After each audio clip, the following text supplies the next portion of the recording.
Hello and welcome. This is Gray Hughes of Gray Hughes Investigates on YouTube. This channel evaluates all aspects of true crime. As you are aware, videos and live streams in this genre often discuss elements of crime that may be disturbing to some viewers. If necessary, take the precautions needed to avoid these feelings. Factual information related to cases is the key to fostering rational true crime discussions. Fortunately, you will find that here. Please hit the like button only once, share the video, and subscribe if you like my content. Thank you very much for watching.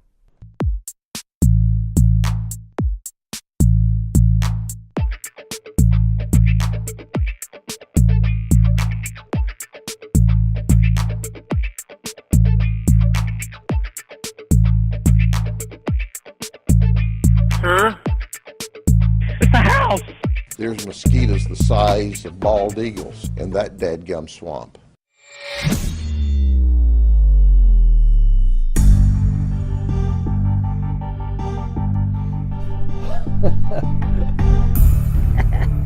What's going on, everybody? How's it going? Lisa Outlaw, Red Bones, Allie K, Detective Wisdom, Wendy Van Rokel.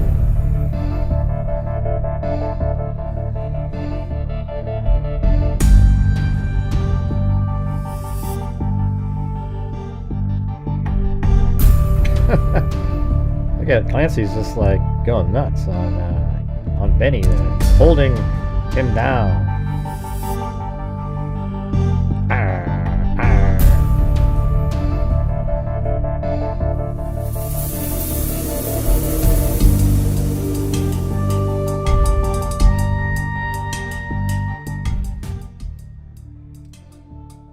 All right. Well, we got a couple cold cases.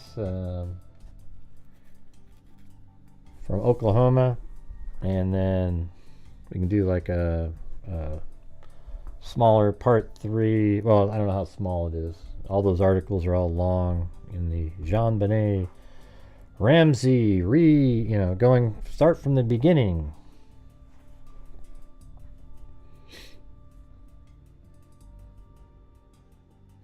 These guys are crazy. Look at them. Yeah, at least they get along, I guess. They fight, too. Like they're like brothers that don't like each other, but then play together.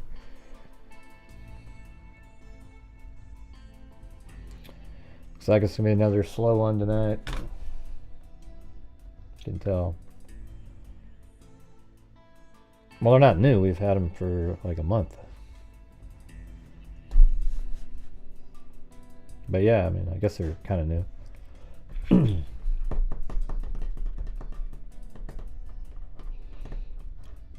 Guess that always gives away how recently somebody watched the show.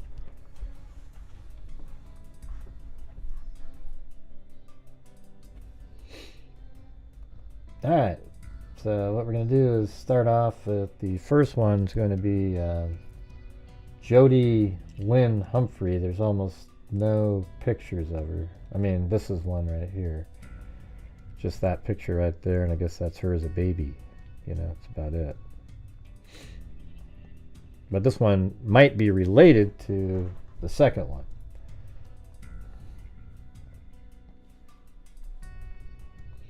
So I was able to find the original, when she was unidentified.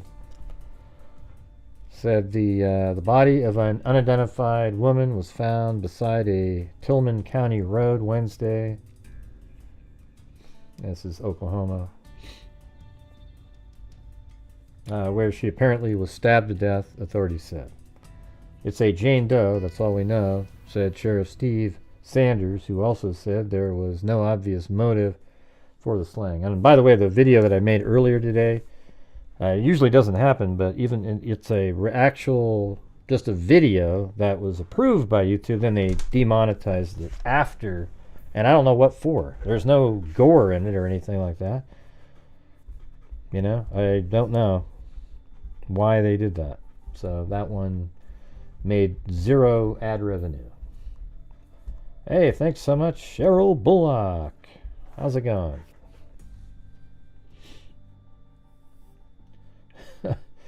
It's so frustrating, you know. with Blue, just surprised. Quick. Well, that it isn't that quick, really. I mean, Blue died before Thanksgiving. Yeah, I think it's. I'm not like that. Where I'm gonna spend years grieving over a dog and then not be able to get another one. Yeah, we're all sad. We talk about Blue all the time in the house, but we kind of want to have other dogs running around playing with the other dogs. So now we have 4. Yeah. To me, it's not weird at all. When anybody responds like that, it almost makes it seem like they think, "Oh, you must not have cared, Gray, because when I had a dog, I really cared a long time, and because your time of grieving doesn't match mine, you must not care as much." And it's not like that at all. Hey, thanks, Your Gypsy. I even just had a paver in Delphi with Blue's name on it. Blue Hughes. How cool is that, huh?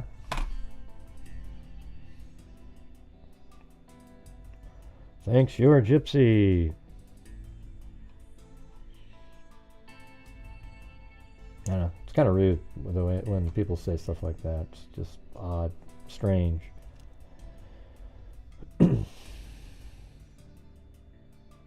Anyways, let's get back to this.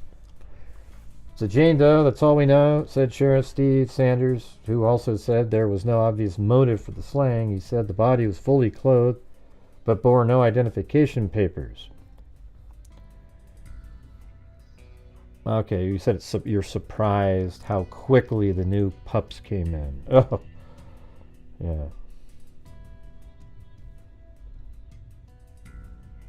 Right, you just get new dogs. It's, I mean, Blue's always going to be part of our memory, Like, you can't replace Blue, but you can start new memories with new dogs and always remember Blue. I have videos of Blue, I have images of Blue, all kinds of different things of Blue. And maybe you didn't mean it like that, Danny, but that's what it comes across as if you go read your original comment.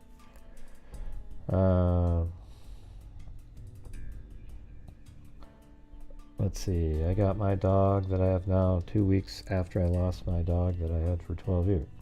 Right. I mean, it's just, we were looking at Chloe and, Gracie, and then we thought of getting one, but then these 2 dogs were buddies from the place, the breeder, and so even though they weren't in the same litter, we just wanted both of them.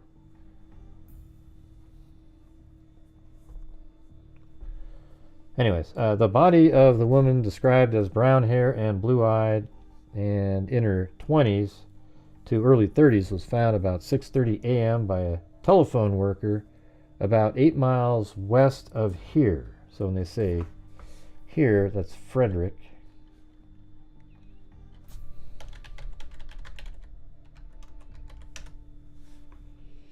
Not sure where. Okay, I guess it's over here. And then 8 miles west. Where's that?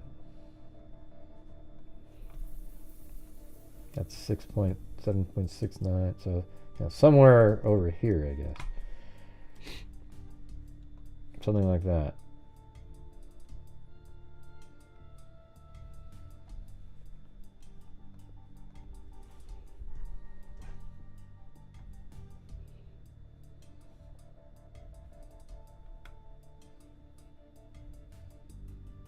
It was found about 6:30 a.m. by a telephone worker about 8 miles west of here. Sanders said evidence indicated the victim was killed where the body was found. There was definitely a struggle right there, he said. The sheriff declined to elaborate on the apparent cause of death. He said she had been wounded by a sharp instrument from the shoulder up. Oklahoma State Bureau of Investigation spokesman Paul Renfro said the woman apparently had been dead between 8 and 12 hours when the body was found. Really? That doesn't really make a lot of sense. But I guess, man, maybe she was kept for a couple months.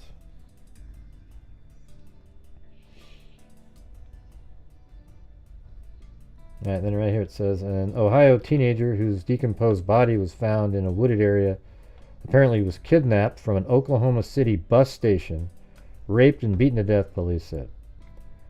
More police detectives said an autopsy report indicated Jody Lynn Humphreys, 18, of Marion, Ohio, was beaten to death with a blunt object after she was assaulted. Officials said she had been reported missing more than a month ago. So they said it was just, like, how does that make sense? So if she was abducted a month ago, it was actually in June is when her father reported her missing. And so then she just got killed just, what'd they say, 18 to 24 hours prior to her being found. So where was she? Because this is in September. Or actually when the body was found, it was August like 27th or so. Is there any way we can get focused in on what we're talking about, you guys? Yeah. Hey, thanks Herbert Landscaping for all your landscaping needs. Yep, Chihuahuas are great. I would never have thought it. Police say teen slain after she was assaulted. An Ohio teenager whose decomposed body was found in a wooded area near here over the weekend. So when they say over the weekend, yeah, I guess this is only 5 days later. Was kidnapped, assaulted, and then slain, police said Tuesday. Autopsy reports indicate 18-year-old Jody Lynn Humphrey, Marion, Ohio, was bludgeoned to death. More detective Scott Singer said. He said, so let's see, she was bludgeoned to death. Humphrey, Marion, Ohio, was bludgeoned to death. I thought she was stabbed. She had been reported missing more than a month ago. Singer said detectives have a couple of suspects in the death. Miss Humphrey apparently was kidnapped from Oklahoma City bus station and taken to a deserted area 1/4 mile north of Main Street on Bryant Road. Okay, where the hell is that?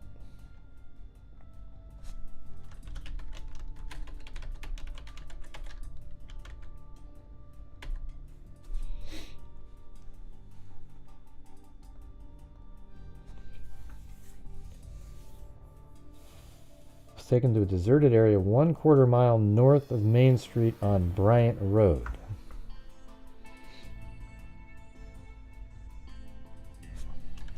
Bryant Road. Oh, where the hell's Bryant Road? Jeez.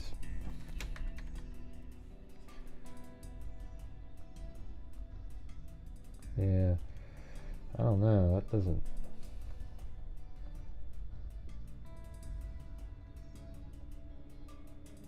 make a lot of sense.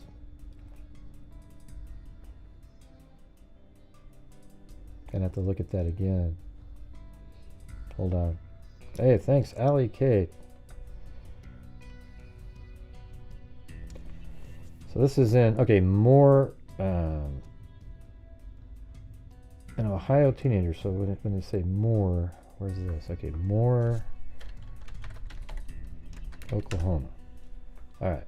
So up here is more, Oklahoma, which is just sort of part of, looks like Oklahoma City. An Ohio teenager whose decomposed body was found in a wood area near here over the weekend. Okay, so let's see if there's a Bryant Road, more. Okay, Old Bryant Road. So that's what that is. And then where's Main Street? Is that this?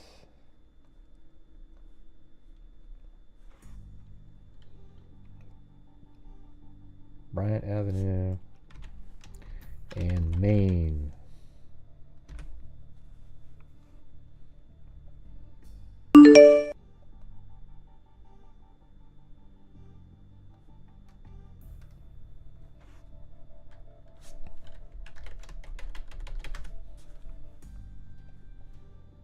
Okay, so there's, well, that's Main Street. Is there? Okay, there's Main here. So how does Bryant fit into that? Main Street. There goes my stomach.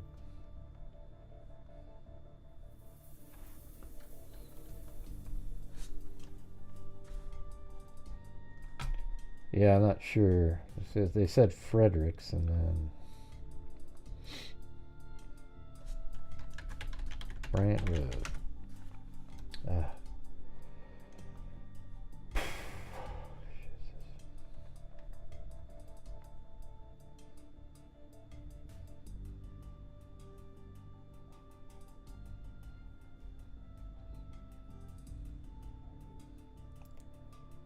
Kidnapped north of Main Street on Bryant Road. So how do you get north of Main? Like, let me pull up this older, this one here, and see what it said. Was supposed to be passing through Oklahoma in June 1980. The 18-year-old just wrapped up visit with their father, Samuel Humphreys, in Marion, Ohio, and was taking the bus to Dallas, Texas. Her father reported her missing June 12, 1980. On August 30th, 1980, two boys found Jody's remains. See, they say Jody here, but her name is Judy in the papers, so I think they got it wrong in the newspapers, but that's how it was regularly reported as. Yeah, I don't know. Yeah, it's strange because I thought this was Oklahoma. So anyways, let's see. Yeah, so it was found in Moore, Oklahoma. A field north of Main Street off Bryant Road in Moore, Oklahoma. Okay, so it's the same damn thing. So let's see. Bryant Road, Moore.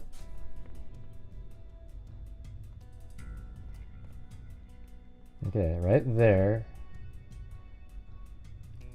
And then Main Street might be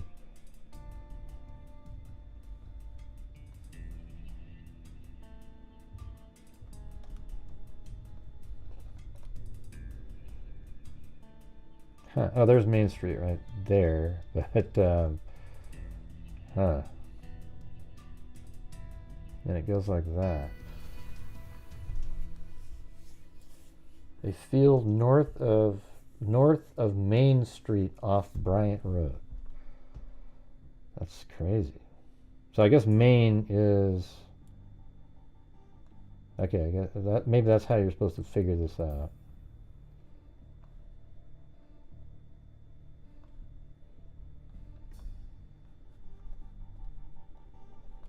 So that's the pin for Main Street, right? I just put one there. That's Main there. Main, and then so kind of like right in here there's Main Street, and that's Bryant. Okay, so now we've got the place where,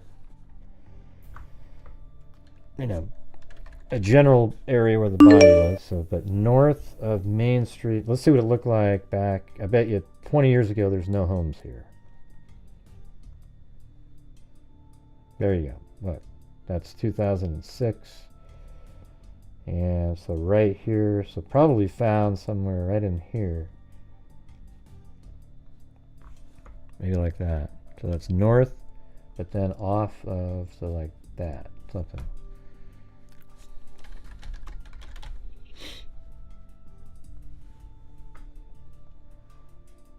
And there's a little creek right there. Okay.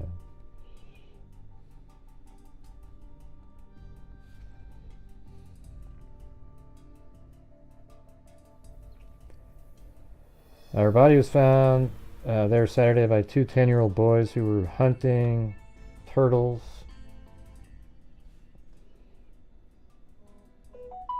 Singer said the teenager was put on a bus by her father last month and was on her way to Denison, Texas, where she was apparently taken from the Oklahoma City station during a stopover. The girl was to begin a job in Denison and was to meet her fiancé there, said Singer. Singer said the autopsy indicated she was assaulted and then hit on the head with a blunt instrument. The case is the first reported slaying in Moore this year and the first since the May 1979 death of Betty Jo Gibson, who police believed was bludgeoned to death by Joseph James Fisher. Alright, so we got that sort of figured out. Oh, there goes my stomach. My stomach's like, wah.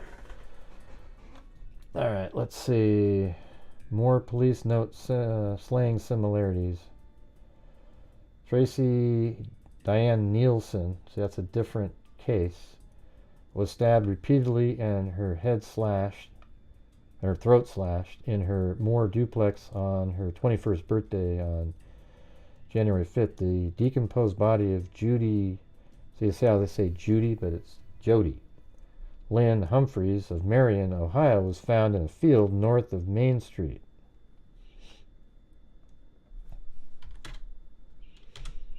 Yeah, it was kind of a miracle that I actually found her in the paper. Yeah, I've covered that. But right now we're covering this one. Street on Bryant Road. She apparently had been abducted from the Oklahoma City bus station, taken to the area, and bludgeoned to death. Singer said there are a lot of similarities in the three cases and that detectives have good suspect. He declined to elaborate. There are a lot of similarities, the detective said, maybe not in the area in which the women were killed.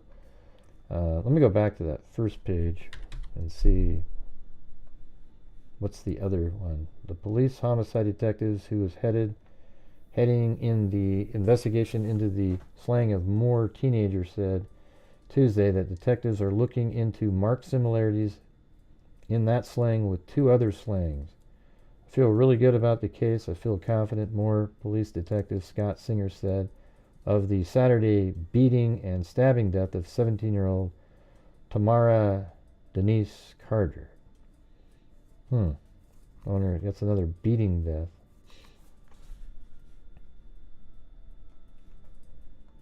And then, let's see. Yeah, and then I guess there's very little on this person in there. Jody Lynn Humphreys was only supposed to be passing through Oklahoma in June of 1980. The 18-year-old had just wrapped up a visit with her father, Samuel Humphreys, in Marion, Ohio, and was taking the bus to Dallas, Texas. She never arrived. Her father reported her missing June 12th. See, that's June 12th, and she's found way after that. So this first article here, the body of an unidentified woman was found beside, that was found Wednesday, and this is Thursday, so that means August 27th, right? And she was reported missing on June 12th. And then they say that her body was found like 12 hours after she was killed. Right there. Apparently had been dead between 8 and 12 hours. So what was she? Was she abducted and held for 2 months? On August 30th, 1980, well, it can't be August 30th because there's an August 28th article. It's the 27th. Two boys found her remains while out turtle hunting. She was discovered in a field north of Main Street off of Bryant Road in Moore. She was decomposed. Her pants had been pulled down and her shirt was pushed around her head. That's so classic. That was even in the Molly Tibbetts case. It's believed she was assaulted. She had been beaten to death with some kind of blunt object. The murder weapon was never found. Police believe she was taken from the OKC bus station. It took 3 months for her remains to be ID'd. There are no known suspects in her brutal murder.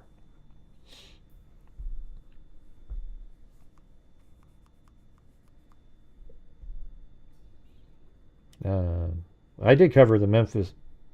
Wait, did I?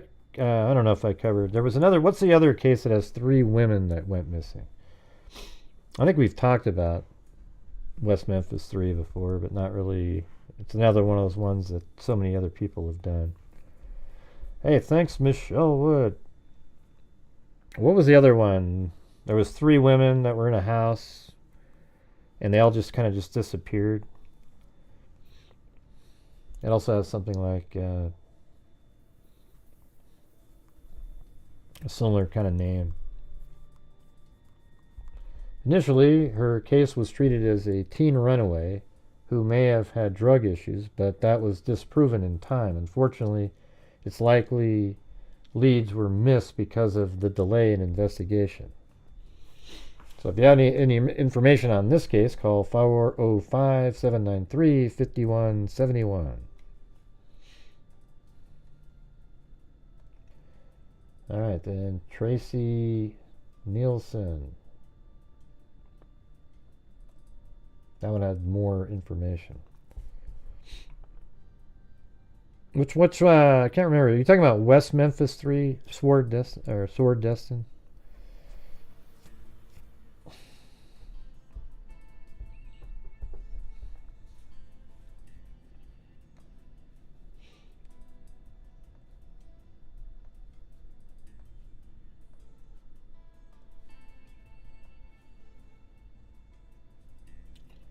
Oh, thanks to Craig and Sandy on Buy Me a Coffee. Thank you.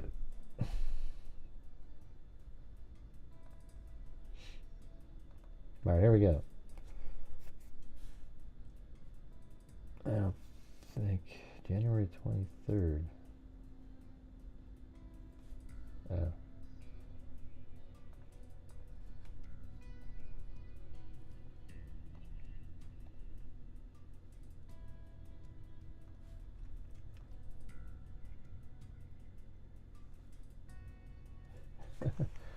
Not sure what's going on, why that one is out of order. But I guess we'll just go to this one. Are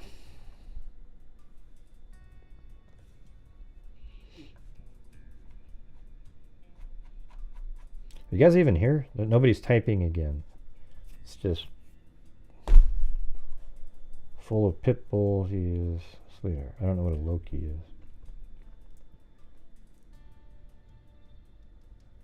Right, that's what it sounds like. She was held for 2 months. I don't know if they believe that, though, now. Anyways, here is the Tracy Diane Neilson case. The Oklahoma State Bureau of Investigation and law enforcement agencies in Texas have joined city police in a search for clues to the death of a University of Oklahoma student found with her throat slashed.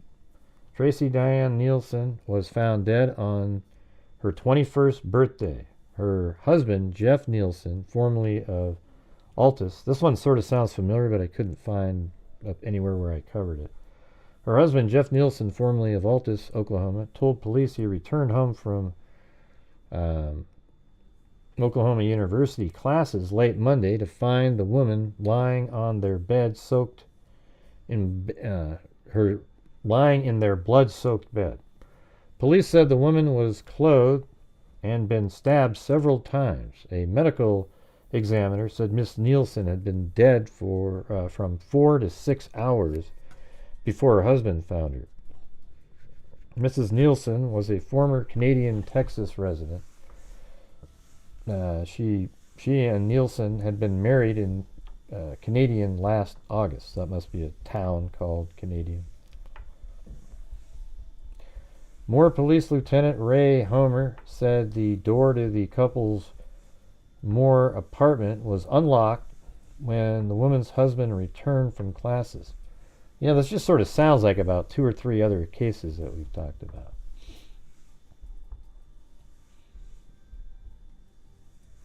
There were no signs of forced entry and no evidence of a struggle, police said. Police were unsure if the case involved robbery or sexual assault. No weapon had been found, but the Neilson kitchen knives were sent to the medical examiner to be compared with knife wounds the woman suffered.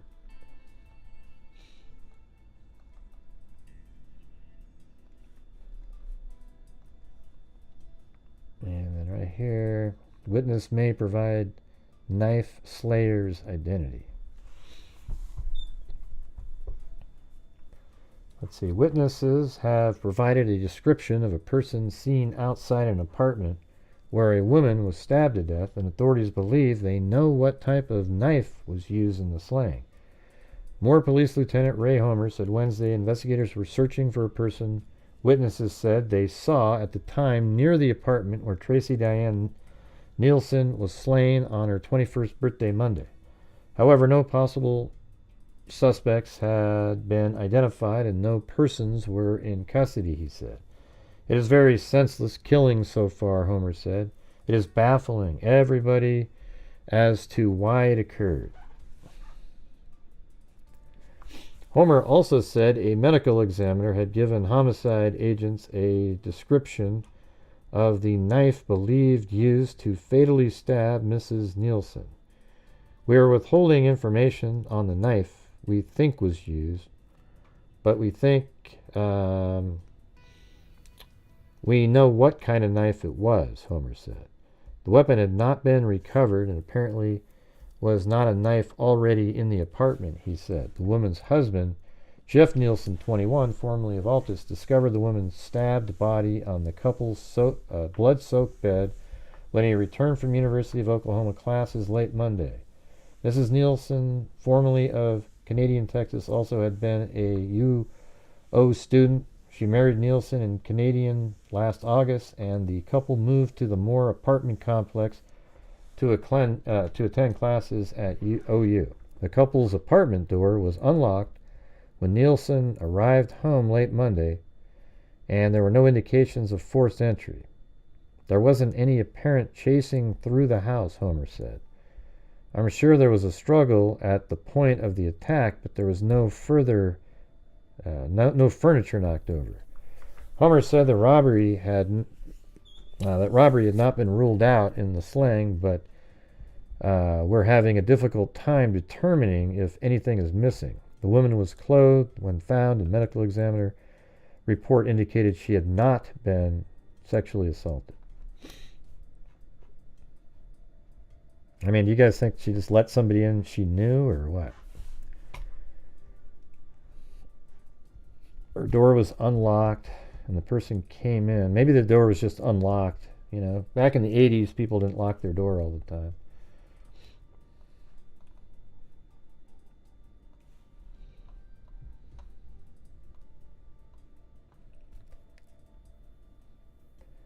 A reward fund for information leading to the arrest and conviction of suspects in the stabbing and slashing death of the University of Oklahoma co-ed January 5th has reached $35,000, and the woman's family has requested that it not be allowed to go any higher. Did you find Sword Destin if I covered it? I don't remember if I covered. Did I ever cover that one, you guys? The West Memphis 3. I know I have this whole folder on it.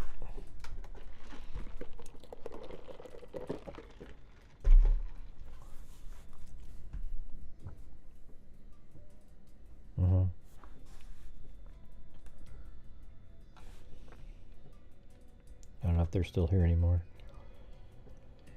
Anyways, the body of Mrs. Neilson, let's see. So the reward now is $35,000. That's a lot of money for 1981.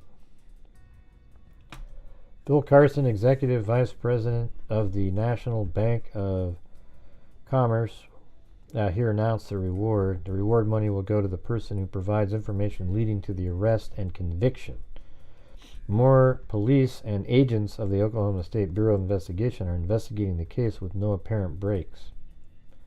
The body of Mrs. Neilson, a Canadian native, was discovered in the bedroom of her duplex by her husband, Jeff Neilson, a native of Altus and a medical student at the University of Oklahoma Health Science Center. Investigators said she had been stabbed more than 20 times, so somebody with a lot of rage, anger towards her, and her throat slashed.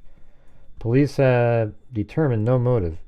Mrs. Neilson had not been sexually assaulted, nor had she been robbed, more police said. Residents of an adjoining duplex said they spotted a dark-haired young man entering the Neilson home about noon on January 5th. So they saw somebody just entering the home. Dark-haired young man entering the Neilson home on noon on January 5th, about the time police speculate Miss Neilson was killed. The OSBI last month released a composite drawing of two men wanted for questioning in the slang. The Neilsons had been married less than 5 months, were freezing their reward fund, and the Neilson family wants to tell the general public that this will be it. So it's $35,000. So I asked the question Paulette Leonard about 5 minutes ago, answered. I think you did, and then there has only been one comment since then.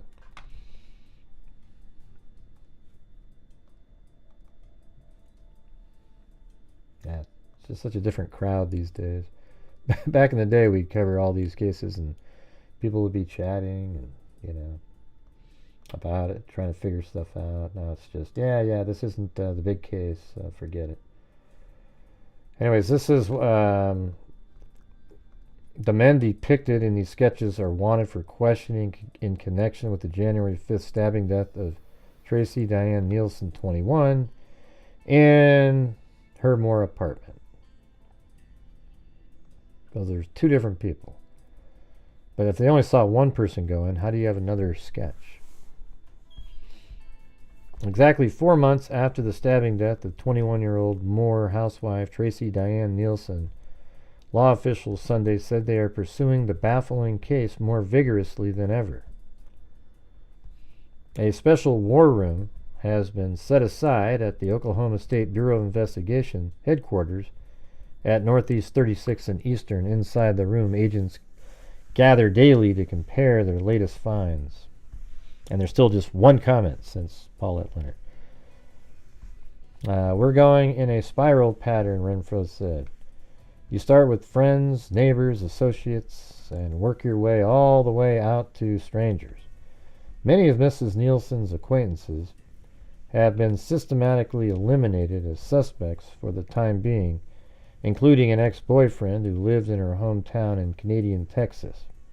An ex-boyfriend. The investigation has included extensive questioning of her acquaintances in Oklahoma, Texas, and Hawaii for information that might crack what now exists as a motiveless killing. We're working on a million theories right now, the OSBI spokesman said, but the case investigators have assured me we haven't run out of suspects. One unidentified man in particular is still being sought for questioning. At least two people saw a white man described as being 5'10", 160 pounds, and in his early 30s standing around near Miss Neilson's apartment complex at 1104 Northwest 10th.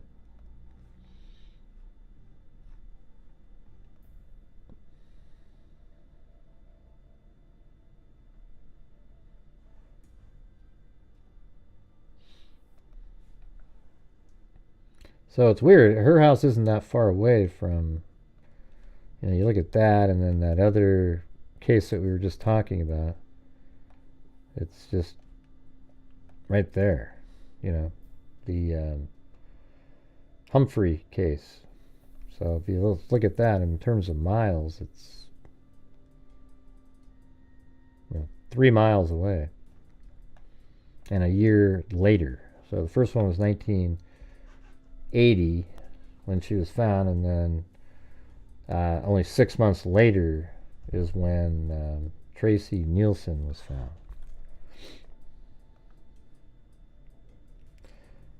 All right. Currently we have no new channel members, and that's it. No new channel members in here. So when I do my shows, you guys, if you have the ability to help support the channel, I would appreciate it. Thank you. We got a couple coffees, and the super chats dried up a long time ago.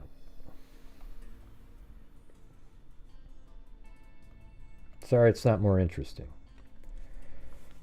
At least two people saw a white man described as 5'10", 160 pounds. Officials theorized she was slain about midday, the same time the man who was wearing a black nylon waist-length jacket and dark slacks was seen.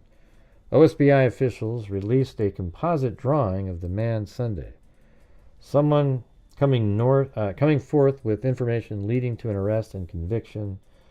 That's up 37,000. Mrs. Neilson had been extremely popular in Canadian, a small Texas panhandle community, and an estimated 500 people turned out for her January 9th funeral. He said publicly about the kidnapping and murder of 9-year-old Carrie Kendall of Guthrie apparently shunted the Neilson case into the shadows.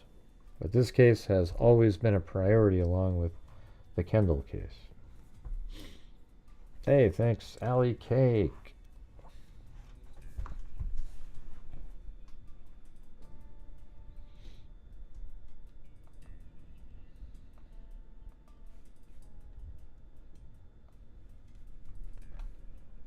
I think, is it that one? Yeah, we did that one. And then I think we did, that one's April 5th. I think we just did that one. Then,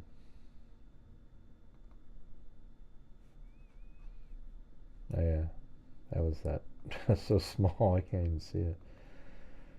And then there was like no news at all for a long time. And then in 2015, there was some. 34 years after a young woman was killed on her birthday inside her Moore apartment, the Oklahoma State Bureau of Investigation is still looking for leads in the case.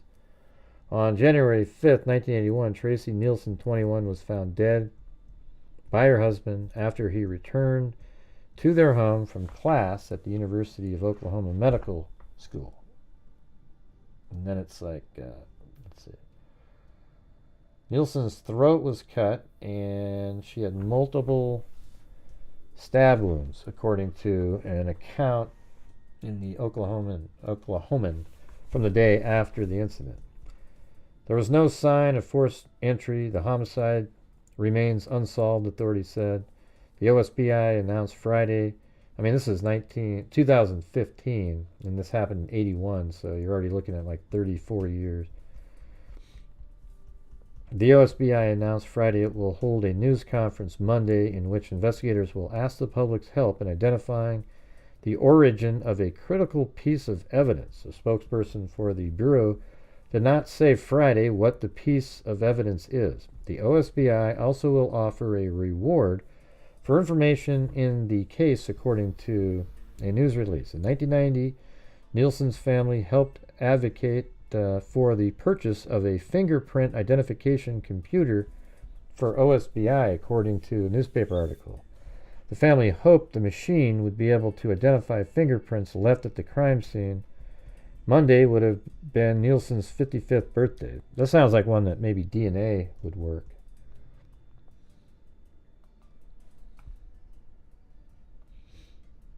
OSBI family hope evidence can help solve 1981 cold case. Not a day goes by that Cindy Young doesn't miss her big sister.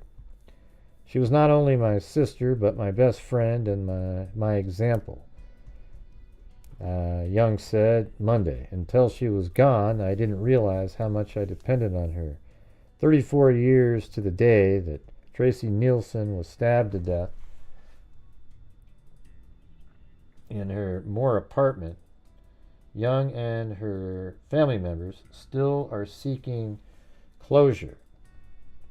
It's been very difficult for my family, especially my parents, said Young, who was 18 when Neilson, a 21-year-old University of Oklahoma student, was found dead by her, I think it's husband, right? Husband of 5 months. Whoever killed Tracy has no idea how many lives they affected that day. Desperate for leads because no match for fingerprint has been found, Oklahoma State Bureau of Investigation Director Stan Florence is asking for the public's help Monday. He held a news conference to reveal a cable repair ticket. So I sort of remember this for some reason, but book. So it was a cable repair ticket book, he said, could breathe new life into the case. The last ticket in the book, Florence said, is for work on Neilson's home the morning she was killed, on January 5th, 1981. On the bottom left corner of the book is a box for the employee name with 3 letters written in that box. Doesn't that sort of sound familiar?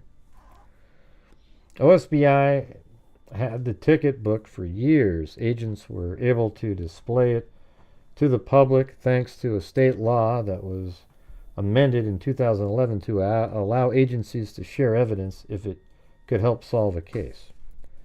We want help in identifying those 3 letters, identifying who that person was that wrote in that book, Florence said during the news conference at OSBI headquarters. We think that anyone who did know somebody who worked in that field, especially in the Moore area in that time frame, they may look at those initials and be able to identify who that person was. Right, but I mean, wouldn't you just know who that was because they got an order to go out there? The book does not have a company name. Oh, well, there you go. Florence said investigators have explored many opportunities to try to locate the company and the records. Young urged her sister killer to come forward and own up to the crime. I truly feel that whoever it was would feel almost a sense of relief, maybe to come and finally admit to us, because we are Christians and we can forgive, she said. I'm begging you, please come forward. Please just do the right thing, because it's time.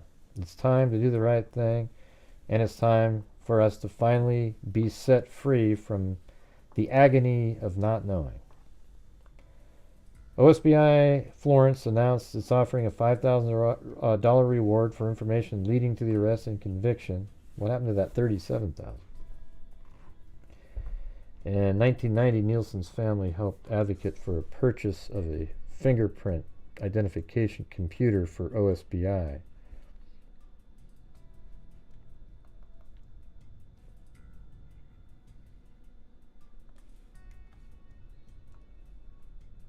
Callers provide helpful tips in cold case agency. A day after soliciting the public's help to solve 34-year-old murder, Oklahoma State Bureau of Investigation officials said they received helpful information. Agency spokeswoman Jessica Brown said Tuesday the agency received numerous calls with information about a cable repair ticket book. OSBI Director Stan Florence said could breathe new life into the case of Tracy Neilson. I think I have that.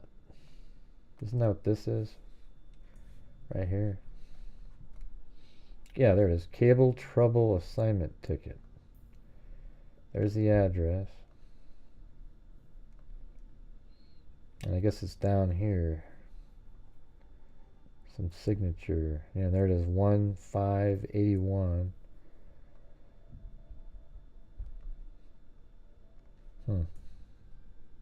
I mean, but wouldn't there be a record of a phone number that she called to a company and then they sent somebody out? So regardless of if there's no name on this, she should be able to figure it out.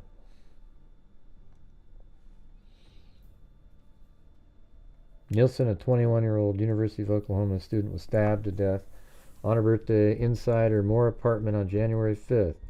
She was found by her husband when he returned from class. Florence asked for help identifying the person who wrote in the ticket book. So it sounds like some calls were being, they were helpful.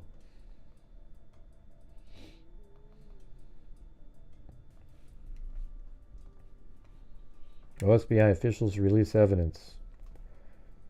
It's only a few inches long and about an inch wide, but Oklahoma State Bureau of Investigation officials hope a personalized key ring that's been missing for decades could lead them to the person who stabbed to death a Moore woman in 1981.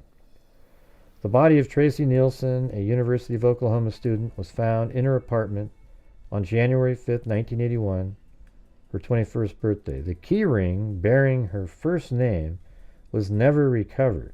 OSBI Director Stan Florence said investigators think the killer may have taken it as a souvenir and could still have it. This is a crucial piece of evidence for us in the case, Florence said. During a news conference Friday at the Bureau Oklahoma City headquarters, Florence said Neilson's family, in conjunction with the OSBI and the Moore Police Department, is offering up to $100,000 for information about the case. At about 5 p.m., January 5, 1981, Neilson's husband, Jeffrey Neilson, came home from Oklahoma City, where he had gone to buy a bottle of perfume for his wife's birthday.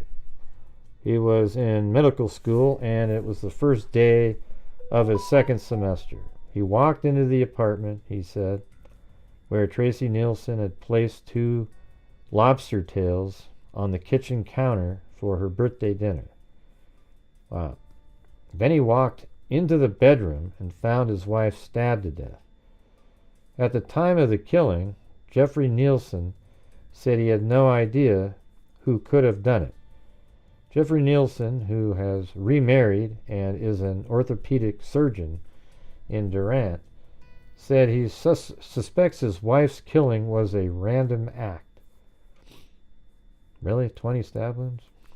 Maybe the person demanded sexual activity and she said no and he got enraged. In January, OSBI investigators released a cable repair ticket book they hoped would breathe new life into the case. The last ticket in the book was for work done at the Neilsons' apartment on the morning Tracy Neilson was killed. Florence said investigators determined the book belonged to a repair worker with Southwestern Bell Telephone Company, now a subsidiary of AT&T. Investigators have interviewed retired Southwestern Bell workers, although they've been able to decipher some of the information on the ticket. They haven't been able to determine what worker performed repairs at the apartment that day. God, that just seems like such an easy thing. Investigators hope a forensic artist's drawing of the missing keychain could jog someone's memory and that the $100,000 reward attracts attention to the case and gives anyone who knows anything about the case enough incentive to come forward. Jeffrey Neilson said he's convinced someone has information that will lead investigators to Tracy Neilson's killer. There's someone in the country, someone who knows right now, Jeffrey Neilson said. We need to coax them to come forward right now. Anyone with information, call 1-800-522-8017. That was a number from 2015. Yeah, that's the whole point. Yeah, maybe it's the cable guy. They want to know who it is. Tracy Neilson's husband is hopeful. This is a 2016, almost 2017 article. Now this one I'll have read by, let's see. Not a day goes by that Jeff Neilson doesn't think about the decades-old killing of his 21-year-old wife, Tracy, and the moment he found her lifeless body in their home, riddled with stab wounds. Jeff had returned to the couple's home in Moore, Oklahoma, on the night of January 5, 1981, after a day of classes at the University of Oklahoma. He found Tracy splayed out on their bloodied bed. It was a horrible day, Jeff tells people in this week's issue, on newsstands now, as the 37th anniversary of his wife's killing approaches. During my first years at medical school, I was dissecting cadavers. But nothing prepares you for that. It was absolutely horrible. Investigators in Oklahoma are making a new push to solve Tracy's killing, reaching out to the public with hopes of generating tips that may lead, at last, to the killer's apprehension and arrest. While there have been precious few developments in the cold case in 30-plus years, detectives and Tracy's widower haven't abandoned all hope. For much more on the cold case investigation, subscribe to People or pick up this week's issue on newsstands now. I'm not entirely sure what closure means, but I do think knowing what happened would help, in some ways, in dealing with the psychological repercussions of what happened to Tracy, says Jeff, a 56-year-old orthopedic surgeon in Paris, Texas. After finding his wife dead that night in 1981, Jeff says he went crazy for a minute before heading toward the front door. He exited the home, ran down the street to a friend's house, and called 911. Tracy was just a joy to be around, Jeff tells people. Everyone loved being around her. She was beautiful and fun and just wonderful to be around. She was extremely smart and funny, and I loved being around her. She is missed by essentially everyone who knew her. Want to keep up with the latest crime coverage? Click here to get breaking crime news, ongoing trial coverage, and for decades after the killing, his wife's death plagued his daily thoughts, sometimes overwhelming him. But time dampens the severity of your pain, Jeff says. It is still something you think about on a daily basis, and it continues to hurt, he says. While frustrated by the lack of answers to Tracy's cold case, Jeff tells people his wife's keychain, which investigators believe the killer may have taken as a souvenir, is still missing and could be the key to solving this crime. That key ring would be one way to link someone to the killing, he explains. We hope a mistake is made. I think we're doing a Hail Mary pass here and trying to do whatever we can to stimulate one phone call to authorities that could lead to something. Anyone with information about the case is urged to call the Oklahoma State Bureau of Investigation at 800-522-8017. Reporting by Johnny Dodd. That must be kind of Press weird. shift question. That must be kind of weird for the husband, you know. Like you love somebody else and you have a family, but you really love this other person too, and then somebody just killed her, you know. So it almost feels like a duty, him being the husband, to keep going, and hopefully the wife is his new wife is understanding of that. But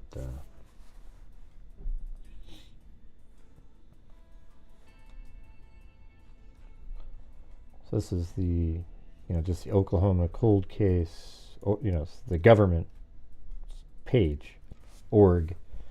Tracy Diane Neilson was found murdered in her Moore apartment on January 5th, 1981. It was her 21st birthday. It is believed that Tracy, who was a newlywed of about 5 months, was killed around noon that day due to several witnesses seeing her arriving home just before that time and several phone calls from friends and family members around noon that went unanswered. However, she wasn't found until her husband came home around 5 p.m. that evening. She was found stabbed to death in their bedroom. Her throat had been slit and she had been stabbed multiple times. No sexual assault could be determined to have occurred during the attack. A motive could not be determined as nothing was really missing from the home. It is believed that the last person possibly to have seen Tracy alive could have been a cable repair person. A cable trouble ticket book left behind at the Neilson apartment shows work done at the home at 11:51 a.m.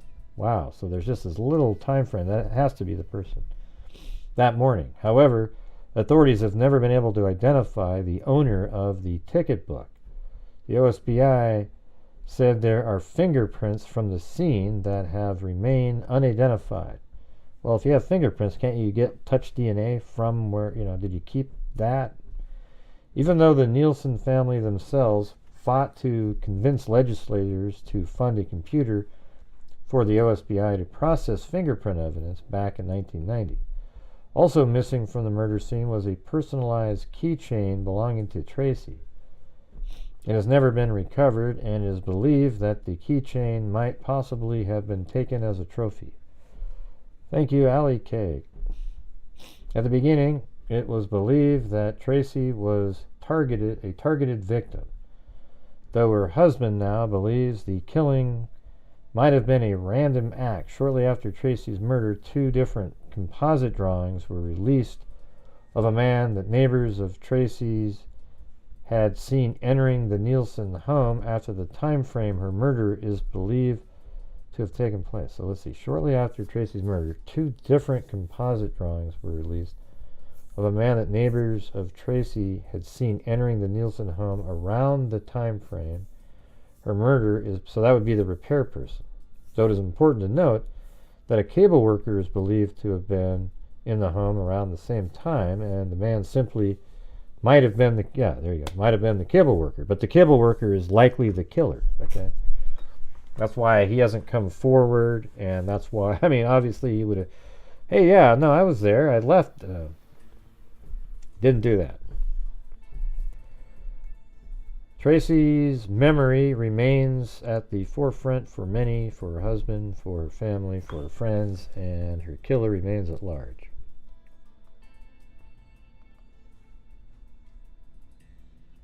Yeah, I think that's the same. And that's her right there. Sad.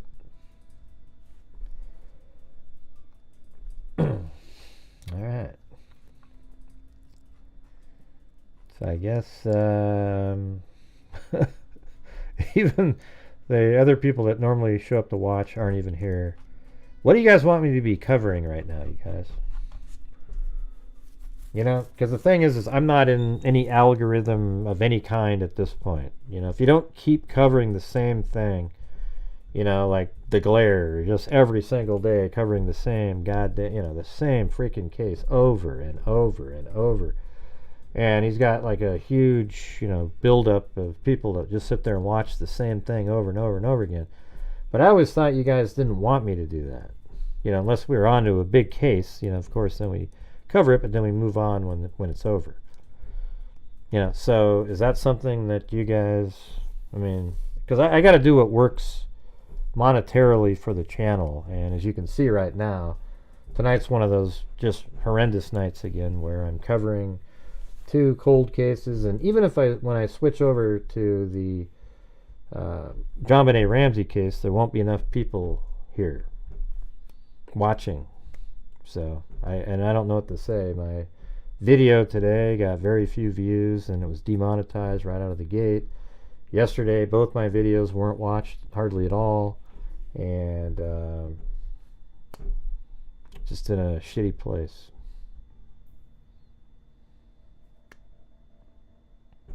Yeah. So, I don't know, man.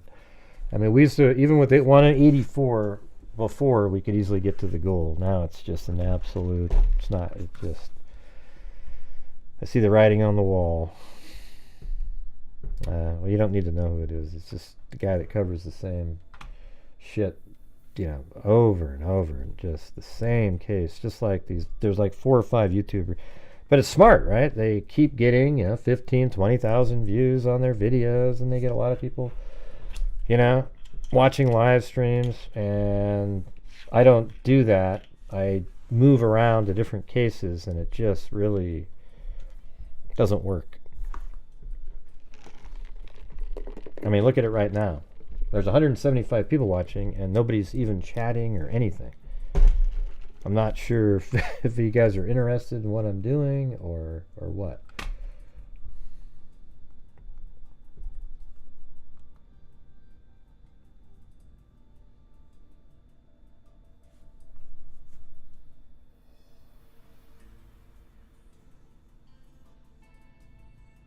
Yeah, well, people do it.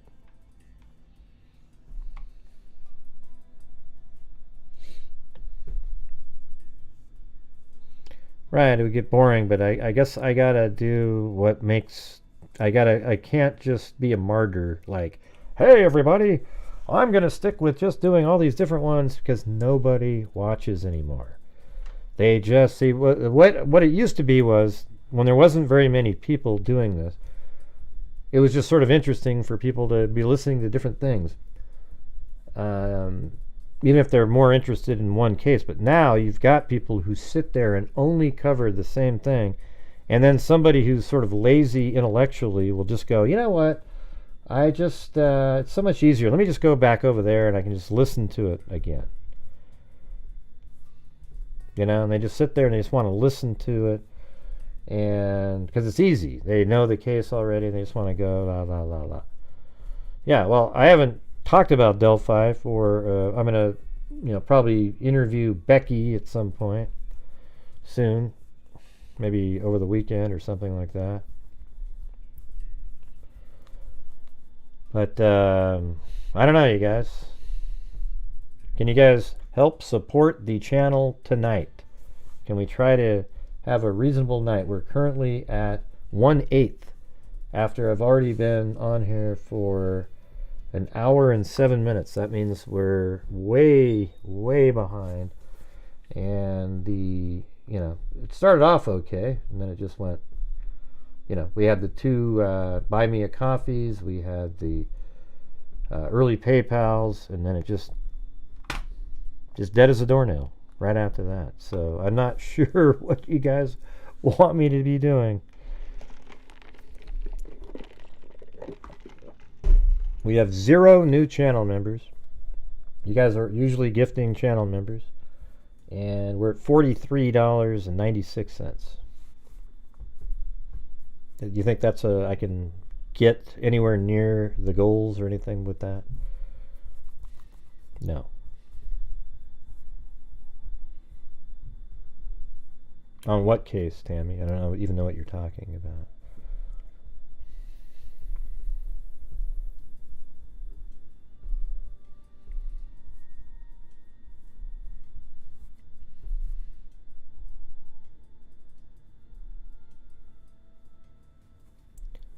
Yeah, but I've already done, Brian Koberger, we've gone over it 1,700 times. Yeah, well, it doesn't even matter what I was covering tonight, Zozo. Just letting you know. Because even if I did the terror attack thing, there'd be 200 people here, because that's kind of how it is. Nobody gets notified. Nobody gets anything.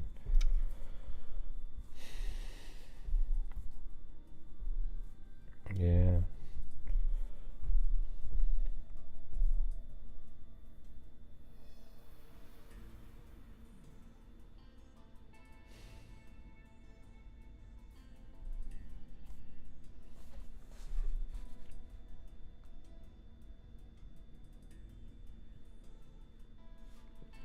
I just call it a night. It's just hard to do it. Might be able to pump out 2 more videos for tomorrow and hope to God one of them gets viewed.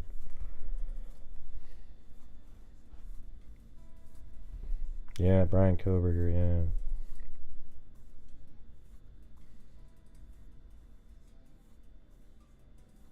I don't even know what that is, Jessica.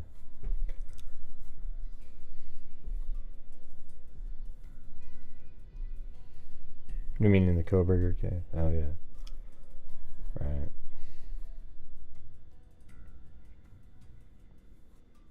Right. Ann Taylor. I just call her Aunt Taylor, not Ann. I'm not buddies with her or anything like that.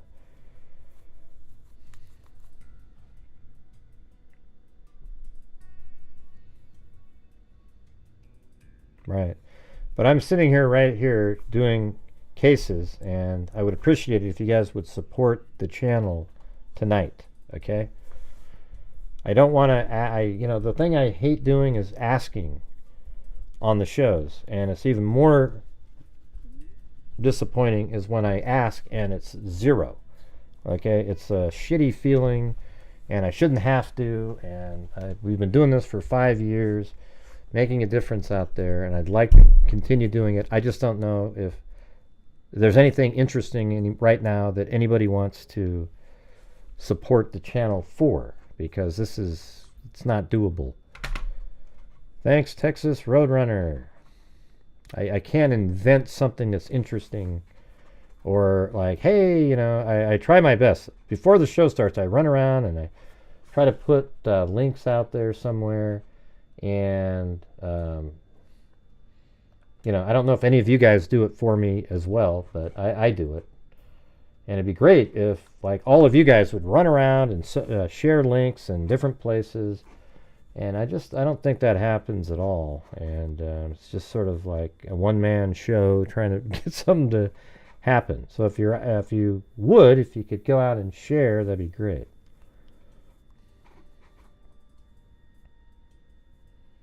Well, nobody cares. See, Tammy, we didn't make a show tonight for you to come in and try to sell your crappy, hey everybody, hey, I want to tell everybody that I've got a channel. I've never even seen you before, all right? So I don't know what you're doing. It's bizarre. You know, if I wanted to promote your channel, I probably would have said something.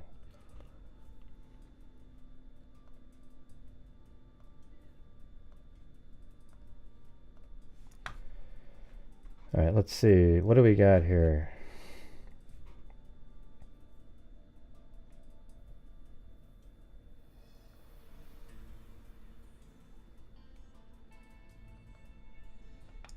Jesus, that's just ridiculous. Let me do. I want to go. We're going back to December of 1997 in the Ramsey case, right?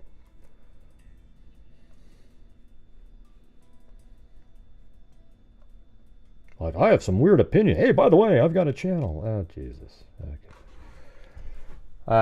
So this is the. I think this is kind of like a breakdown.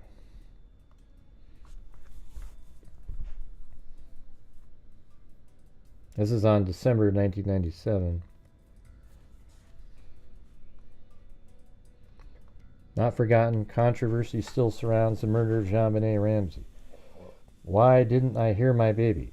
Those were among the first words uttered by a distraught Patricia Ramsey to Boulder police detective Linda Arndt, who showed up at the Ramsey sprawling University Hill home to investigate an alleged kidnapping. Ramsey's darling 6-year-old daughter of JonBenet was not in her bed.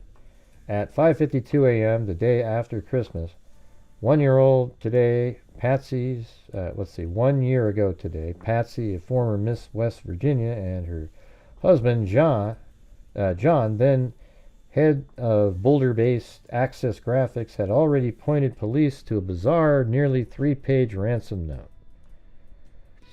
Neatly coiffed and dressed for the day, Patsy found the alarming letter on a spiral staircase as she made her way downstairs to make coffee. In one interview, she said she was preparing to go visiting that morning. The Ramseys also were scheduled to meet John Ramsey's adult children from a previous marriage in Minneapolis, where they would take a private plane with the Boulder Ramsey clan to the family's second home in, I don't know if that's something like Cherryvoy, Michigan.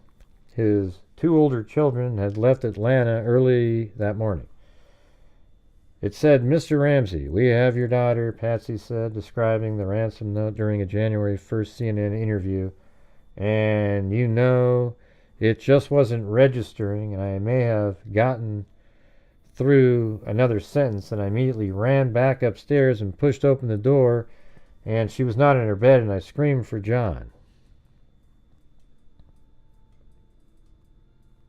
I don't know what that means, Sandy. I have no idea what you're saying. Although it's one of the most highly publicized cases in criminal history, the heinous murder and apparent sexual assault of JonBenet Ramsey has yet to be solved. Speculation on her murder: she was found strangled with a fractured skull in the basement of the family's home in the early afternoon, has run rampant. Of 90.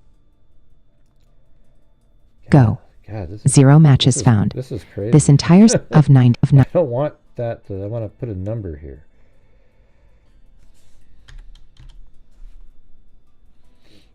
I don't know what that means, Sandy. Gray commented on Memphis 3 and Springfield 3. Okay, yeah, Springfield 3 was the one that I covered. Is that what you're saying?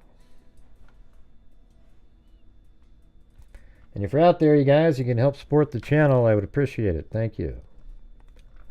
Ramsey case remains unsolved.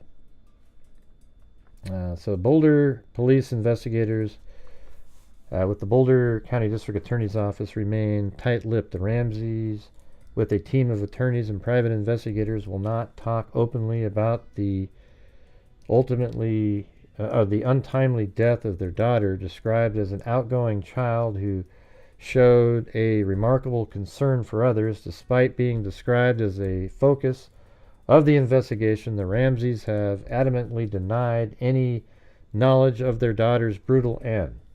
The police and family friends especially those who were at the Ramsey home when JonBenet's body was found, now have unlisted phone numbers and no desire to express their grief, pain, or anger publicly.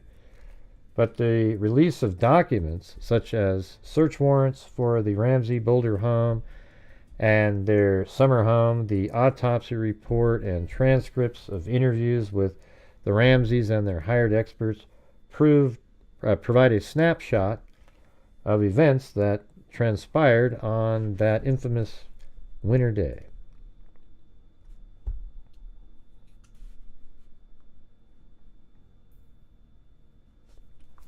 The Ramseys moved to Boulder in 1991. John Ramsey, then president and chief executive officer of Access Graphics, outlined lofty goals for the company. He relocated from Atlanta. Once here, the family moved into a 15-room Tudor-style home worth $760,000 near Chautauqua Park. Access Graphic outperformed expectations in 1996, raking in $1 billion in revenues. The success was noted in the Ramsey family Christmas card. For John, it was like a second life. He had 3 children with his former wife, including a daughter, Elizabeth, who died in a car wreck in the Chicago area in 1992. One of his adult children, John Andrew Ramsey, enrolled at the University of Colorado. A daughter, Melinda, worked in pediatrics. Let me just go over to Christmas Day over here. I don't really care that much about that stuff. The Ramseys spent part of Christmas Day delivering presents and attending a Christmas party in the evening at the home of oil magnate Fleet White and his wife Priscilla. Nobody noticed anything peculiar. In fact, Patsy, who adored the Christmas holiday and went all out on decorations, was described as being excited about the planned trip to Michigan. Patsy was just bubbly, full of life, a family friend had said, and she was excited about going to Michigan the next day. Earlier in the week, they threw a major holiday fete attended by, I don't know if is that a party, attended by about 50 people, including Santa Claus. Bill Reynolds, a former University of Colorado journalism professor who worked as Santa in Boulder for years, said little JonBenet gave him a vial of stardust glitter for him to sprinkle in his beard. Thank you, Tracy Harrison. Wave challenge, she said. Can everyone do $1? Yeah, but the thing is, everybody doesn't do that. But every dollar is better than nothing. I can tell you that. And thanks to Sandy, Paulette, and Odyssey on the coffees, and Craig on there.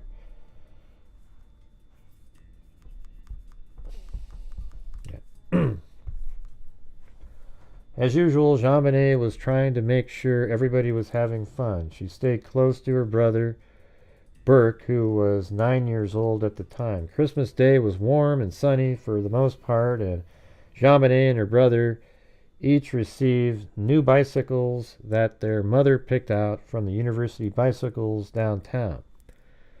One police report indicated Patsy was the last person to see JonBenet alive, safely tucked in her bed at 10 p.m. Another report said John Ramsey told a detective he was the last person to see her daughter in her second-floor bedroom at 10 p.m. Nobody except a killer or killers knows what happened. And then it says I guess it keeps going down here. Hey, thanks so much, Lisa Taylor. Trying for the wave.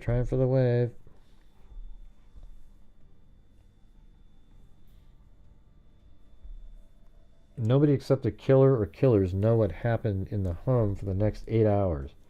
The only people in the home, according to the Ramseys, were Patsy, John, JonBenet, and Burke, now 10. There were no new footprints in the fresh dusting of snow and frost on the family lawn or in a crusty accumulation of old snow, according to police who first arrived on the scene. But some walkways might have been free of snow, making such preliminary evidence non-conclusive.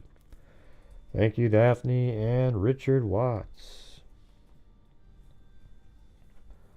And recent news reports indicate police might have footprints evidence from inside the home. Investigators recently have asked family friends whether they own SAS or high-tech shoes or boots.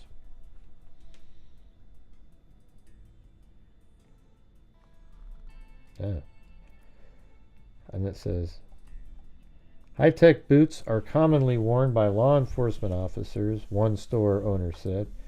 Initial reports also note there were no signs of forced entry, yet one Boulder police sergeant later noticed a pry mark in the door jamb of a rear kitchen door.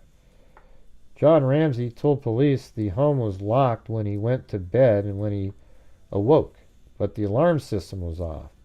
The Ramseys, who declined to comment for the story, also indicated they heard no strange noises overnight. Why was the alarm off? The first two Boulder police officers arrived on the scene at 5:52 a.m. on December 26th.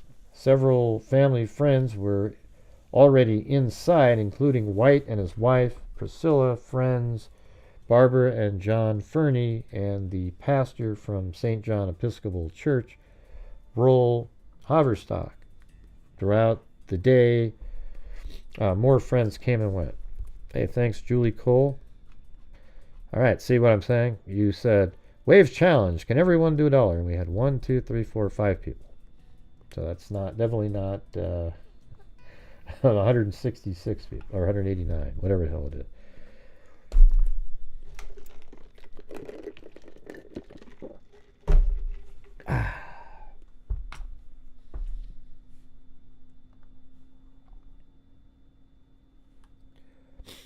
Now there's Alley Kick.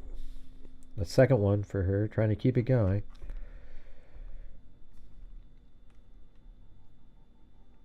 Now, initial reports also note that there were no signs of forced entry. Right, so we're right here. Throughout the day, more friends came and went. The ransom note printed with a felt-tip pen on a notepad later recovered from the home demanded that John Ramsey turn over $118,000 to a foreign faction for the safe return of his daughter. If he failed to comply with the demands, which included a warning not to contact police or the FBI, JonBenet would be decapitated. The monetary amount matched an annual bonus Ramsey had received at Access. See, that's absolutely meaningful. JonBenet's bedroom was sealed about 10:30 a.m. Body discovered. At 1:05 p.m., after attempts to monitor phone calls failed to turn up the kidnappers, Detective Arndt asked John Ramsey, White, and Fernie to search the house for any sign of JonBenet or anything that may have been left or taken that belonged to her. Hey, thanks Lisa Taylor and Lizzie Robb. And so we've got Allie Cake, Lisa Taylor, Lizzie Robb, and Tracy Harrison all join. Allie called and yeah. Well, anyways, thanks you guys.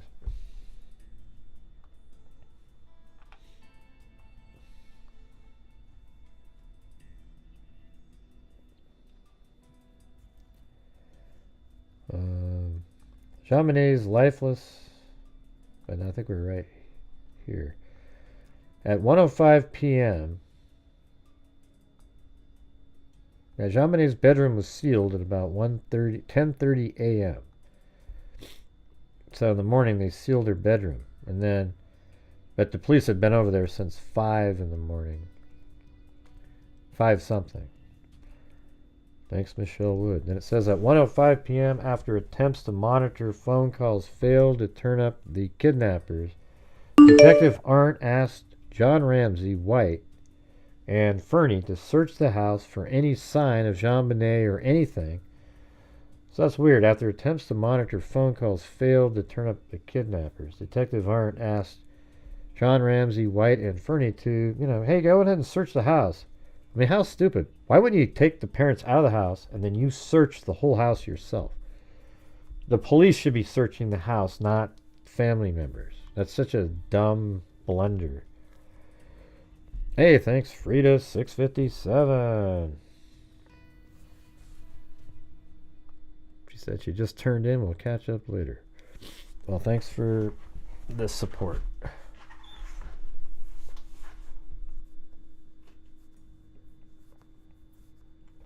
JonBenet's lifeless 45-pound frame was discovered almost immediately in a windowless basement room by her father and White.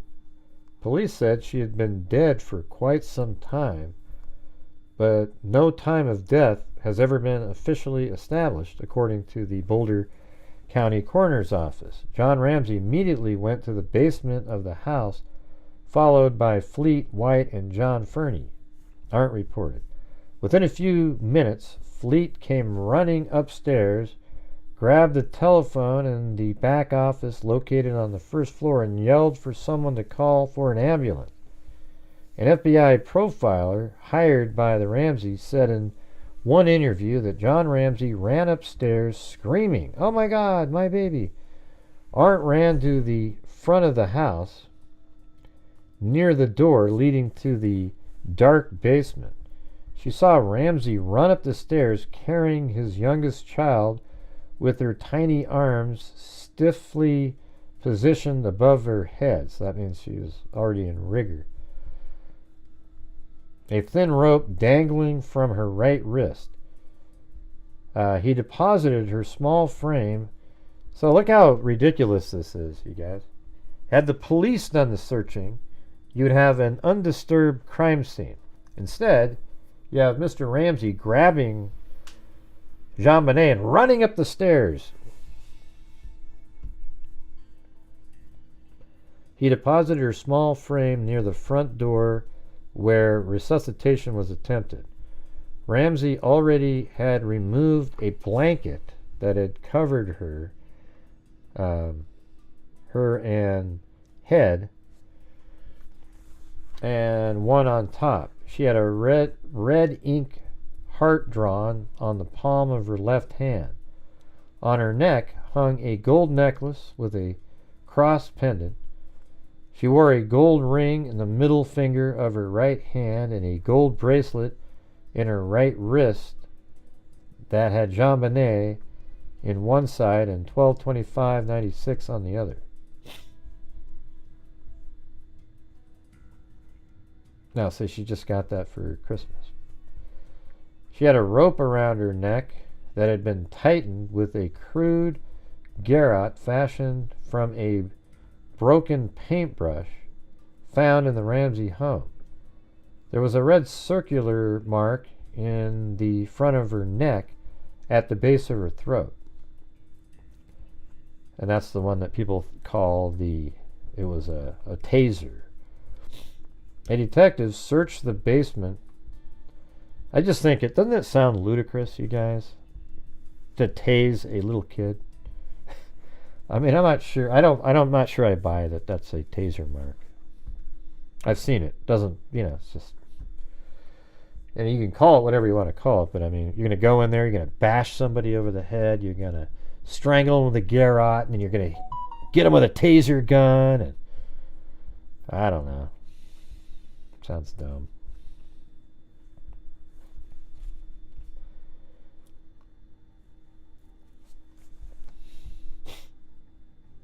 Now, she had rope around her neck. The wave, match $1, gave more. Yeah, well, the wave match, $1. Some gave more. Right, yeah. Yeah, I saw that. Thank you. Be cool to get some new channel members, though, today. You guys usually get some. We have 0. I haven't seen a 0 channel member night in a while. She had a rope around her neck that had tightened with a crude garrote fashioned from a broken paintbrush found in the Ramsey home. The detectives searched the basement to look for the perpetrator. Nobody was found. The Ramseys used the room where JonBenet was found to store Christmas decorations. There, police recovered 2 blankets, a piece of wire, a pink Barbie nightgown, and some broken glass, all of which police later collected as evidence. The cute green-eyed girl had pieces of Christmas garland similar to the greenery that decorated the spiral staircase tangled in her hair. There were dark fibers and dark hair on the outside of her shirt. The autopsy revealed numerous traces of dark fiber in the 6-year-old's vaginal area and pubic areas.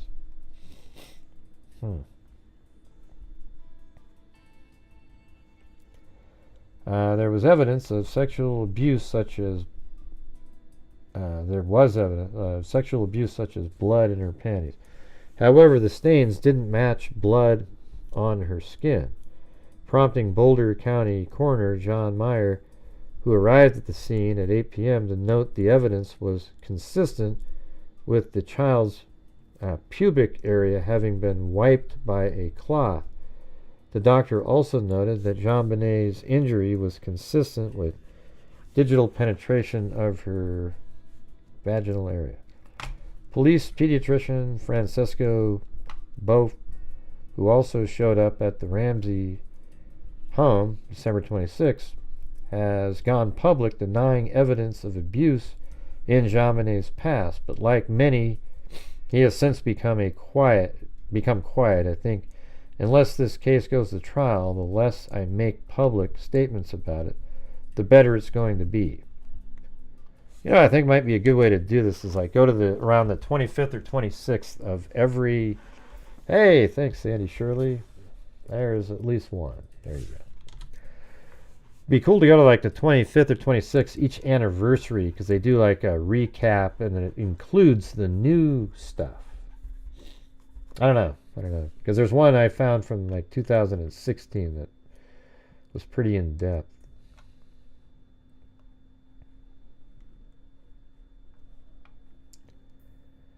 See the interview that John Ramsey ran upstairs screaming. Okay, we're over here. There was evidence. Okay, Boulder pediatrician Francesco Bofe, who also showed up at the Ramsey home December 26, has gone public denying evidence of abuse in JonBenet's past. But like many, he has since become quiet. I think unless this case goes to trial, the less I make public statements about it, the better it's going to be, Bofe said. The girl had an 8.5-inch fracture in her skull. I mean, that's just crazy. Consistent with a blow to the head, the coroner reported. By the end, May arrived, the girl's body. What do you mean consistent? Of course that's consistent. By the time Meyer arrived, the girl's body had been moved again to the living room and was covered by a Colorado Avalanche sweatshirt and blanket. It was a real emotional scene, as for the family putting a child down in front of the Christmas tree as they're trying to rub the skin. The body is cold, said John Douglas, a former FBI profile hired by the Ramseys to help solve the crime, in January, interview with Dateline NBC. And the mother is hysterical. The father is hysterical. The minister's there, and the neighbors are running in and out, and so there really isn't a crime scene.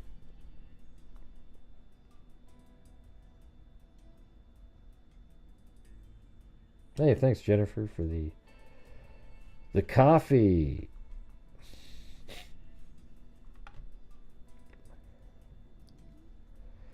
Yeah, I mean, put a 1 if that's the dumbest thing you've ever heard in your life. To be at a crime house, and then you tell the family to go look around. And then, not only that, the dad grabs the kid off the bed, and then, I mean, you get these crime scene photos, but those are all bogus, like those aren't crime scene photos. They're just, her laying somewhere else and you took a picture. They don't have a clue what she looked like.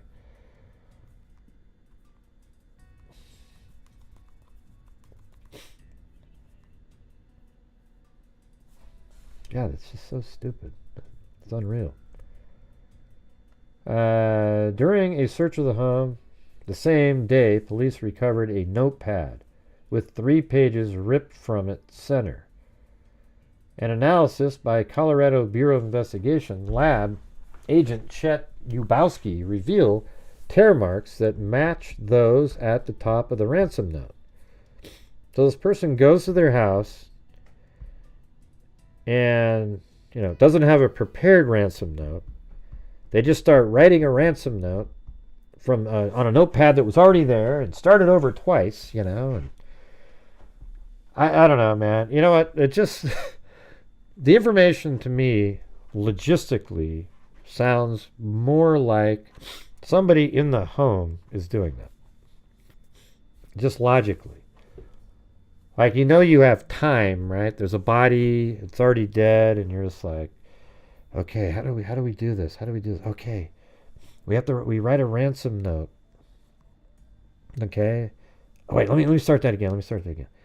Yeah, and you write through and you put stuff in there that only the Ramseys know, like the 118,000. Like, that's an accident. Being too specific. I don't know. But then there's other things that make you think something else. It's just, I don't know. If you just kind of think about it. Like, a lot of people want you to believe in the sort of an intruder killer theory. But man, how do you explain that away? That they literally go into the house and they take paper out of a notebook that's already there and they leave it there, and not only that, they don't even do what they said they're going to do. And then you have to do mental gymnastics to explain why. So they write the note and they go downstairs. They're trying to abduct her through the basement, but they had a hard time, so they killed her. And not only that, they went nuts.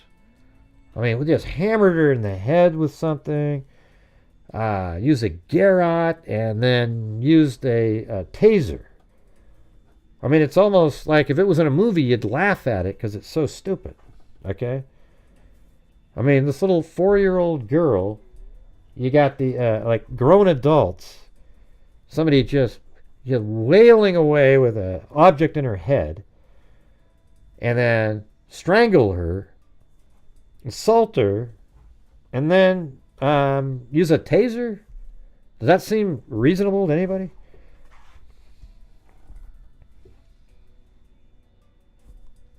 Yeah. Well, they wouldn't call because the body was in the house, and they would have thought that they would have found the body, so there's nothing to be ransom about. So they wouldn't call.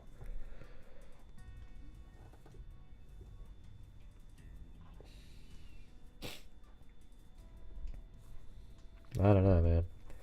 On the page immediately preceding the missing 3 pages, the words Mr. and Mrs. Ramsey had been written with what appeared to be the same felt-tip pen as the 3-page ransom note, according to one search warrant affidavit.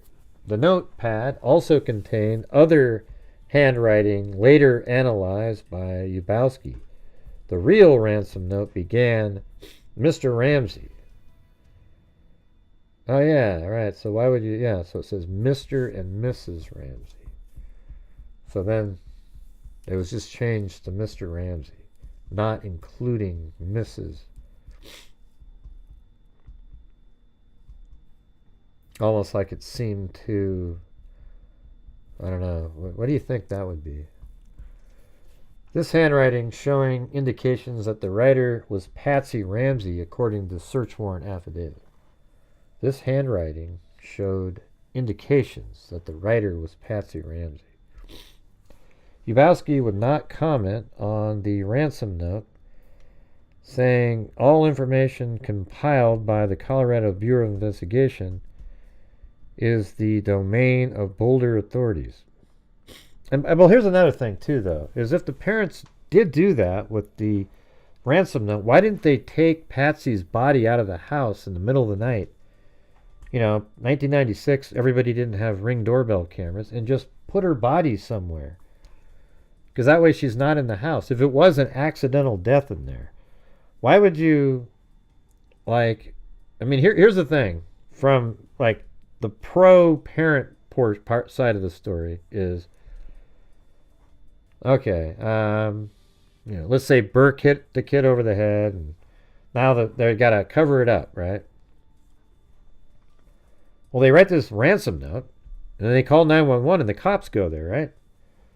Well, wouldn't you expect the cops to search the entire house? Wouldn't that just be an obvious thing? It didn't happen, but wouldn't that just be what you would think? You're not just going to leave a body. Well, I guess the truth is this, is nobody really knows where her body was. You know that? How well it was hidden, etc. Because he grabbed the body and ran upstairs with it. But don't you think that's kind of weird? They would expect somebody to find the body in the house. So the ransom note would just be weird. I don't know, man. I guess that's the issue of the case, is that there's these contradictory pieces of information. And I think that's probably why it's interesting to people. I can see why that would be interesting.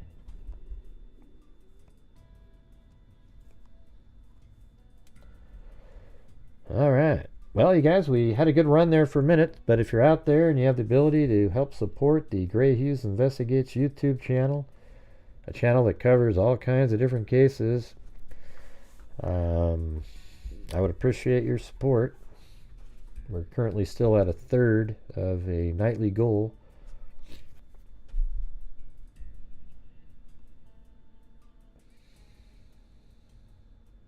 Yubowski would not comment on the ransom note, saying all information compiled by the Colorado Bureau of Investigation is the domain of Boulder authorities. But according to Boulder police, Yubowski reported that handwriting samples from JonBenet showed indications, John Ramsey showed indications he did not pen the bizarre, rambling 3-page note that seemed to rip quotes from books and films, and that it was probable Burke did not write it. The evidence falls short of that necessary to support a definite conclusion, the Colorado Bureau of Investigation reported. You know what I would try to do is try to find letters that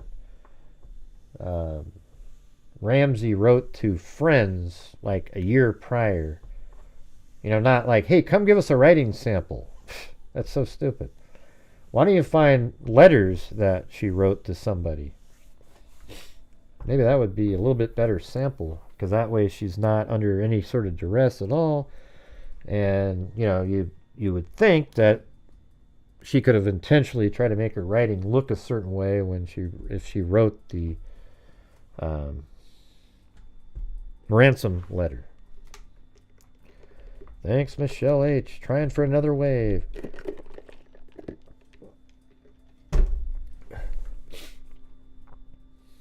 Not sure. I feel like I got allergies all of a sudden.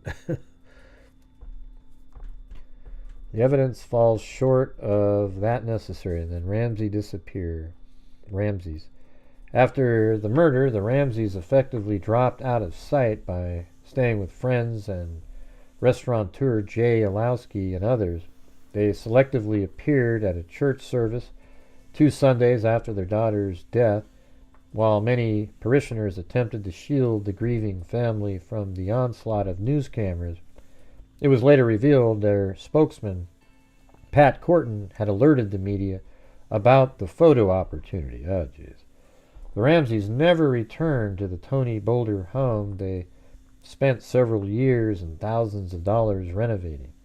On December 31st, they attended a hastily organized funeral service in Atlanta. JonBenet was laid to rest alongside Elizabeth Ramsey in the city where she was born 6 years earlier. With the clothing on JonBenet's coffin, with the closing of JonBenet's coffin came the opening of one of the most widely publicized murder mysteries in American history. I don't feel sick whatsoever. Not really sure. I've got this air conditioning unit over here. Probably needs to be rinsed out. It's like in my little office. It goes outside. Yep. Buying some channel memberships, a nice little option. It gives somebody a chance to be a channel member. And then at the same time, it's just like sending in, the same as sending in like $5 or something. Yeah, it's the same thing.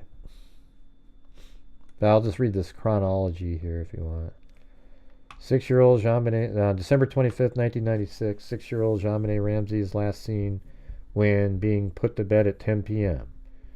December 26, 1996, at 5:52 a.m., police arrive at the Ramsey home at 755 15th Street after JonBenet's mother, Patsy Ramsey, called police to say her daughter is missing and that she has found a ransom note in a stairway.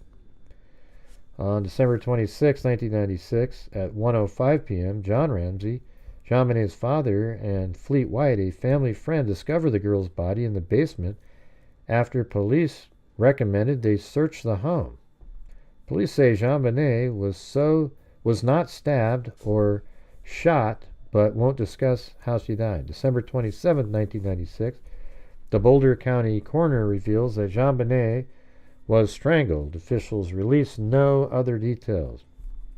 December 30th, 1996, the family flies to Georgia, where JonBenet will be buried. About the murder investigation. JonBenet will be buried about the murder? What the hell does that mean? JonBenet, JonBenet's two older half-siblings, half-brother John Andrews and half-sister Melinda, were out of town during the incident. JonBenet is buried in Marietta, Georgia on December 31st. January 1st, John and Patsy Ramsey go on CNN for their first interview, proclaiming their innocence and telling an interviewer that there is a killer on the loose. John Ramsey has hired Brian Morgan, a Denver lawyer, to represent him. January 4th, police finish their 10-day search of the family home.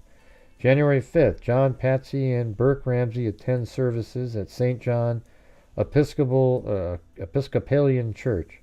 Upon leaving congregation, members, including some who later say they were prepared by the family's publicists, shield the family from the media outside the church.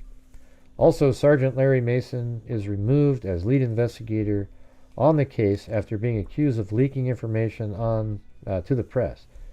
An internal investigation later clears Mason.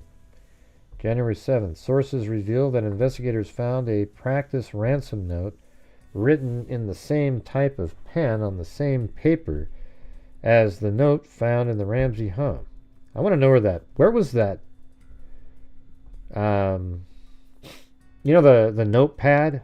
Where was that? Did the killer take the time to put it back inside of a dresser somewhere? I mean, why did it take all the way to the 7th to notice that the page it'd be sitting right there because you ripped 3 out, but the page before, it's still sitting there, and you'd see that it said Mr. and Mrs. Ramsey on it. But where was this notebook? Where was it? That's what I'm asking. Where was the notebook?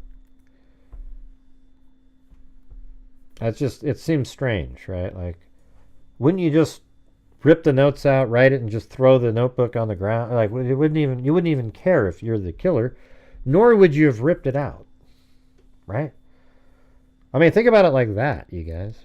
Like, you got this killer, he comes in, he writes a note. Why bother ripping it out of the pad? Wouldn't you just leave it on the pad? You just throw the pad on the stairs, right? So no, I'm not talking about the letters, you guys. So you're saying the letters are found on the spiral staircase, the 3 pages, and the notebook is found in the kitchen, just sitting there on a counter. But why would you even rip the pages out? Just ask yourself that question. What would be the point of that? You would just throw the notebook down and let somebody read the 3 pages in a row, right? I mean, you rip the page, you might rip your note in half and have to write it again. It just doesn't make sense to me. It's not like you wrote it at home, ripped the 3 pages out to bring with you. This is at some other place that you find a notebook, and there's no reason for you to rip them out of the notebook, right?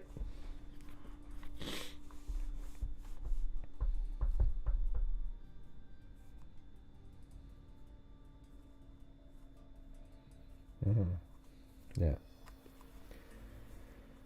So it's just sitting on a table in the kitchen, the notebook. I'm just going to ask you, does everybody think it's weird that you go into another person's home, you find a notebook, you find a pen, and then you rip out the 3 pages to then set on a spiral stairs? I mean, why wouldn't you just leave it in the notebook itself? Somebody would pick it up and see the writing. I guess if there's a page on top of it, you would rip that one out. But why would you rip the 3 out?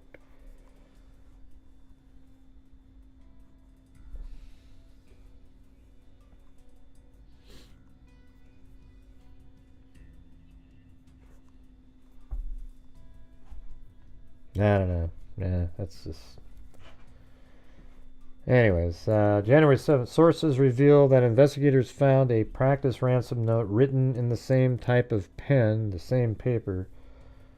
January 9th, Police Chief Tom Kobe meets with 5 members of the local press, his first news conference since JonBenet was found murdered. January 10th, the Globe tabloid plans to publish photos from the crime scene. January 15th, Lawrence Sean Smith, a photograph laboratories employee, and Brent Sawyer, a former sheriff deputy working as a private investigator, are arrested in connection with selling photos. All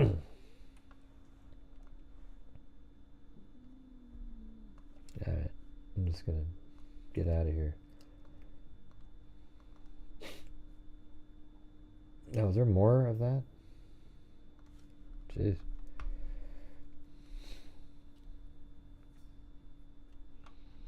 Yeah, I usually think differently than other people. Luz Beltran. I don't know what it is, but just... Yeah, let's get some more coffees, and let's get let's try to get to somewhere near at least half the goal.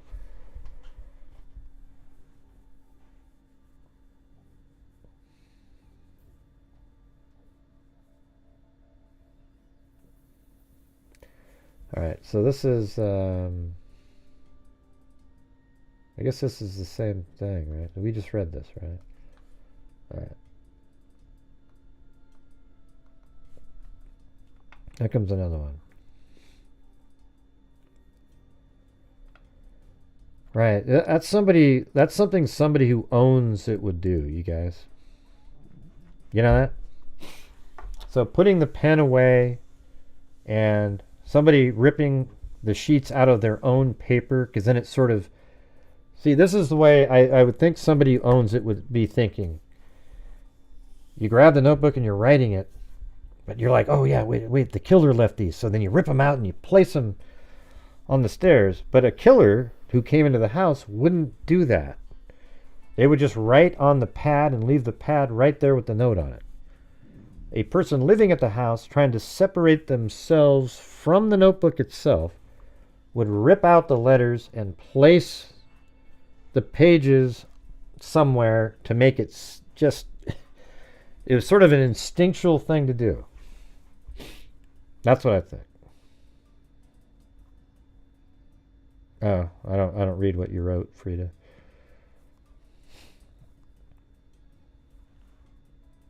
I don't think it's exactly what you wrote, but similar. Anyways, let's see. Yeah, so just let me do my own thinking instead of trying to pretend that. Anyways, there are some the reasons people think it was parents. Right. Well, it is, though. I mean, I think the tearing out, I don't know if you hear a lot of people talking about the tearing out the pages, but I think that's something that somebody needs to look at a little bit deeper and why somebody would do that.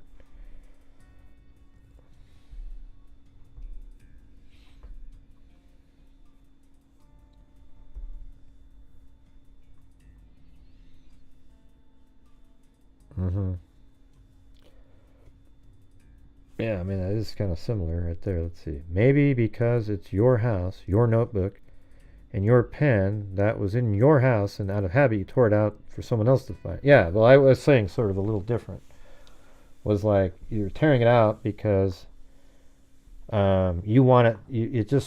It feels like you're trying to make it so that it's put there by somebody else. And that's just sort of your natural feeling. Okay, hey, a killer's going to... we need to make this look like there's a killer coming in here. So you grab your notebook, you write it, and you rip the pages out, and you put them over there. The killer wouldn't do that. The killer would just write it on the notebook and leave it on the stairs, and maybe stick the pin in his pocket. No, you don't have to find it. I've already got all the videos and everything of the floor plan. I don't have the floor plan that shows where everything was, if that's what you're talking about. But if you can get that, that'd be great. I'm just trying to get through these documents.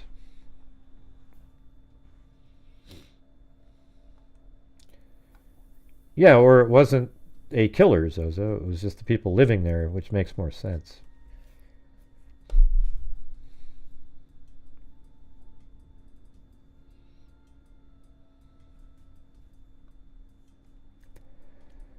Let's see. Meeting in Philadelphia today. Secretive international crime-fighting organization will take a crack at deciphering the JonBenet Ramsey ransom note. But don't expect the group of forensic experts to solve the year-old slang, the organization's spokesman said Wednesday. The VDOC Society has a history of investigating, I think,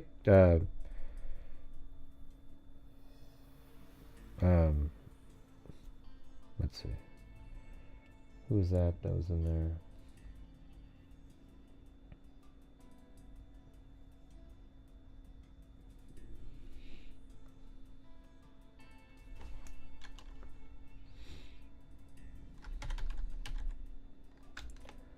Oh yeah, that's what I was looking for. Dr. Colleen Fitzpatrick. I think she's in the VDOC Society.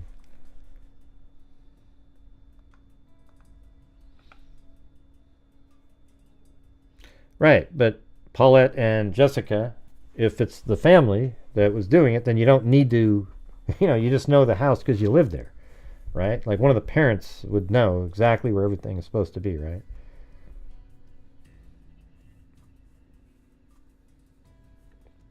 Right. But, they did have those 3 parties prior. So you'd have to think somebody went on a scouting mission, digging around.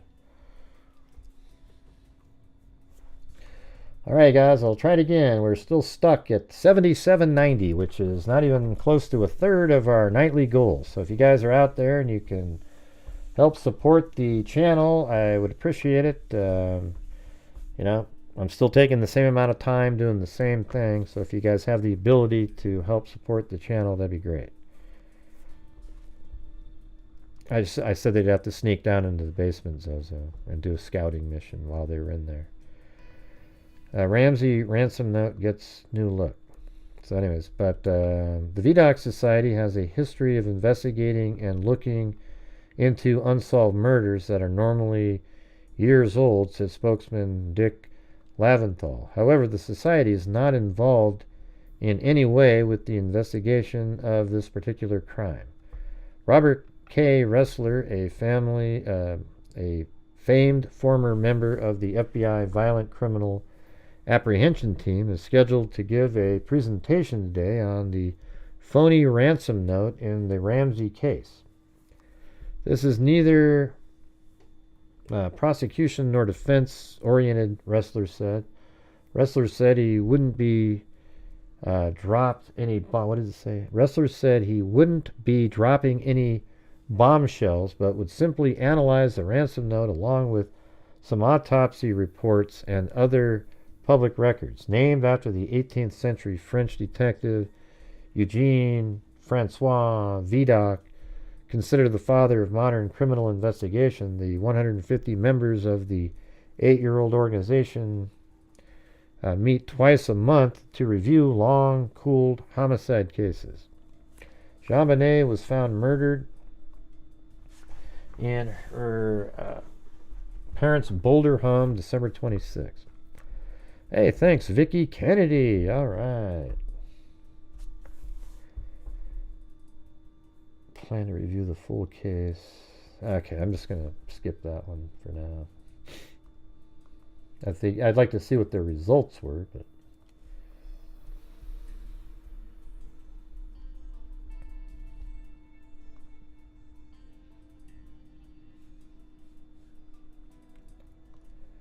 report: police lose JonBenet evidence. Detectives re-examine duct tape discovered by John Ramsey.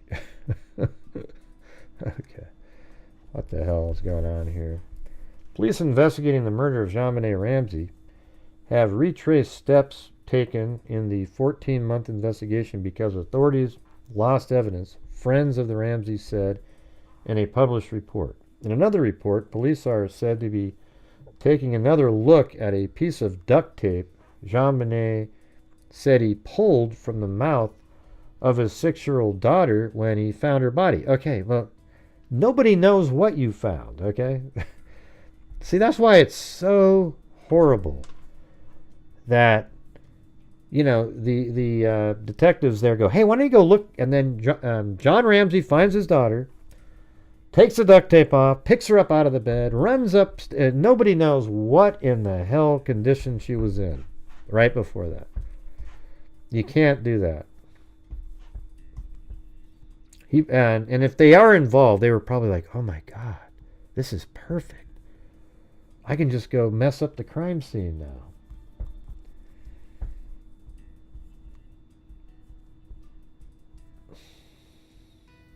The Rocky Mountain News reported Sunday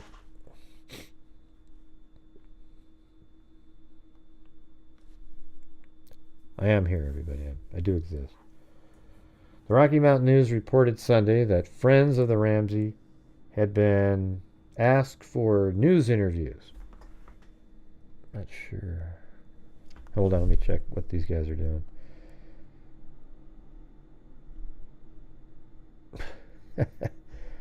There's Clancy. He just chews and chews. Looks like a miniature pit bull or something.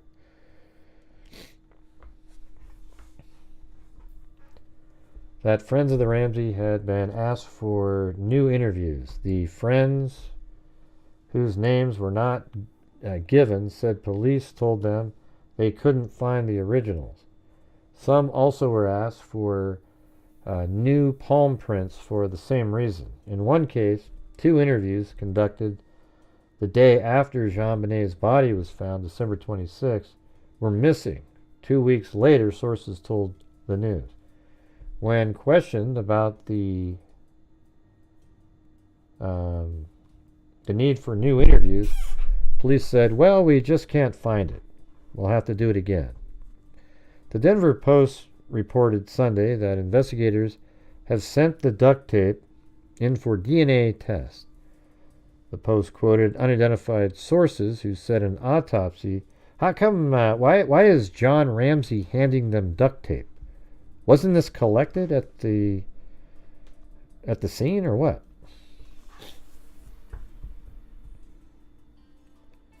The Denver Post reported Sunday that investigators have sent the duct tape in for DNA tests.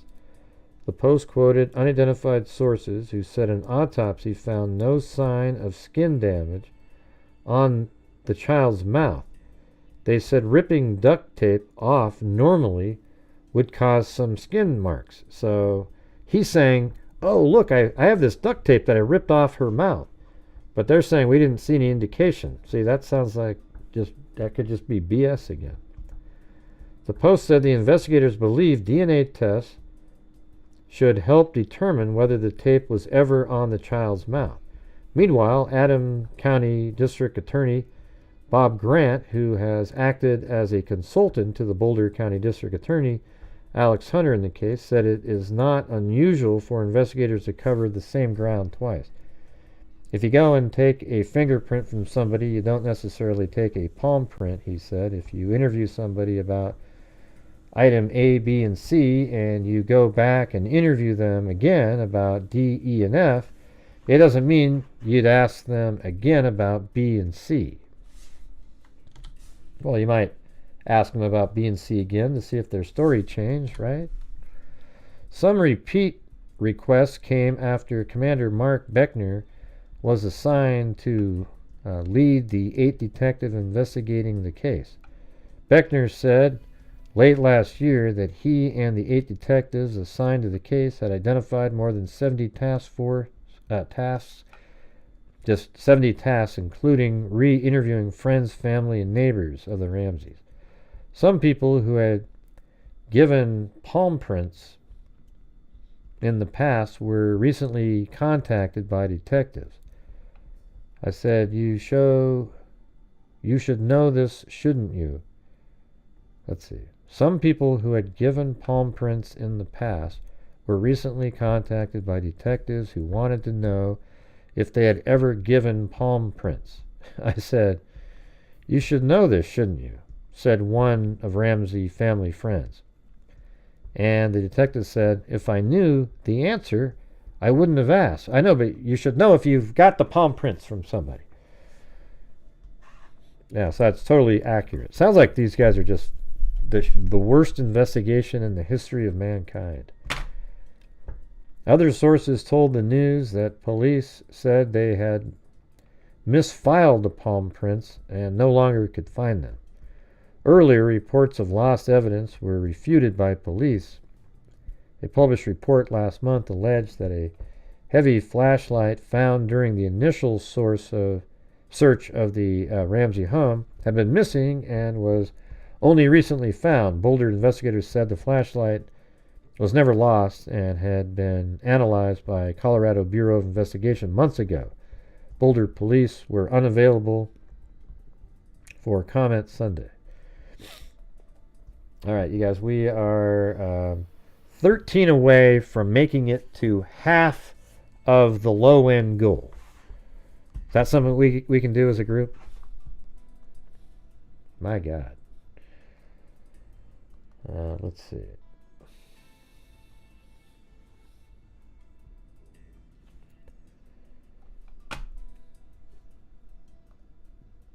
Oh, thanks, Miss Angels. Okay, this is 1998, March 13th.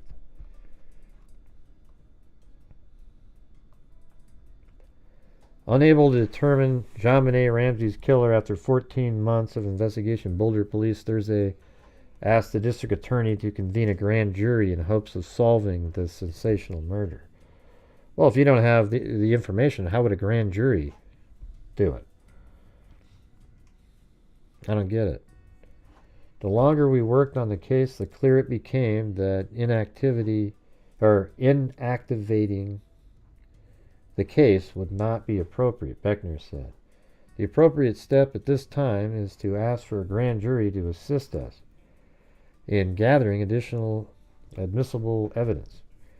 Thanks, Michelle Wood. I'm not really interested in that right there. Let's see, June.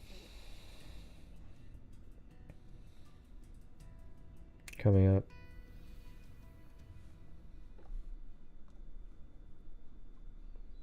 Ramsey finished interviews.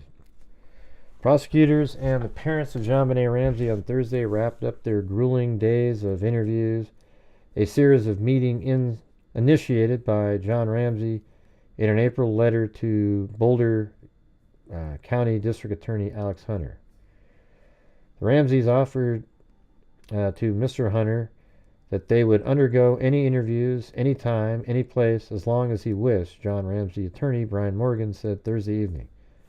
It was John's initiative that broke the logjam, speaking to the investigators for the first time since April 30th, 1997. The Ramseys were interviewed separately Tuesday, Wednesday, and Thursday at the Broomfield Police Department. Mr. and Mrs. Ramsey have been cooperative, Hunter said Thursday in a prepared statement. Questioning was not restricted in content or length, Hunter said.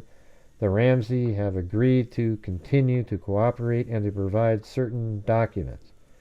In the 18 months since 6-year-old JonBenet Ramsey was found strangled and beaten to death in the basement of her parents' Boulder home, the case has made headlines worldwide. Critics chided the girl's parents for their reluctance to talk to detectives. They took 4 months to agree to a formal police interview about the December 26, 1996 murder. The Ramseys have maintained their innocence, and while...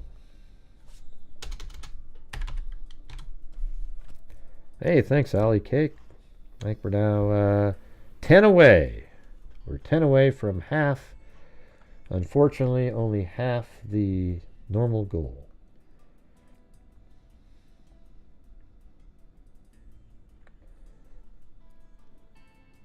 Oh, I guess this is about Burke, right? The parents' attorneys have repeated, let's see it down here. Videotapes were shuttled to the Boulder Police Department each day. They're reviewed by police detectives. Hey, thanks, Wendy Woobles. It's so interesting to hear from the beginning and your input. Hey, thanks.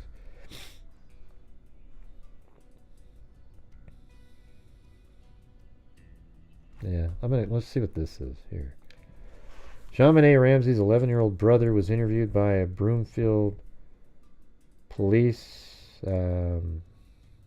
detective who, weeks ago in Atlanta, marking the child's first meeting with investigators in a year and a half. Representing the Boulder County District Attorney's Office, Detective Dan Schuler questioned Burke Ramsey for about 6 hours over June 10th through 12th. There weren't any conditions on those interviews, and Burke answered each and every question to best of his ability, said Jim Jenkins. I mean, I think if he did it, it'd be, and he didn't have an attorney with him and they questioned for hours, that'd be really weird that they couldn't trip him up somehow. I'm happy with the way Burke was treated and the manner in which the entire process was carried out. A source close to the investigation told the Daily Camera that Burke Ramsey was not treated as a suspect, but rather a potential witness. Although no guarantees were made by the district attorney's office, the source said the child's parents said they hope the questioning will forestall a grand jury subpoena for the 11-year-old. 6-year-old JonBenet Ramsey was found beaten and strangled to death in her parents' Boulder home December 26, 1996. Although they have named no suspects in the 18-month-old killing, police have said John and Patsy Ramsey remain under suspicion. The Ramseys have maintained their innocence. Police interviewed Burke Ramsey briefly the day his sister's body was found, and on January 8, 1997, watched from behind a one-way mirror as a child psychologist talked to the boy. In February, after several weeks of negotiating another interview with his client, Jenkins broke off talks with police and accused detectives of leaking the substance of negotiations to a Denver newspaper. Jenkins on Thursday said he received a phone call from Peter Hofstrom, the detective attorney chief deputy, shortly after police handed over Ramsey's case to prosecutor on June 2nd. Burke's parents were anxious for him to cooperate and participate in the investigation. The attorney called Schuler's questions complete and very thoughtful, and said he and Hostrom observed the interview from another room. Neither Schuler, Broomfield interview specialist, nor Hostrom could be reached for comment. That didn't sound like he said much. Or at least we don't know what he said.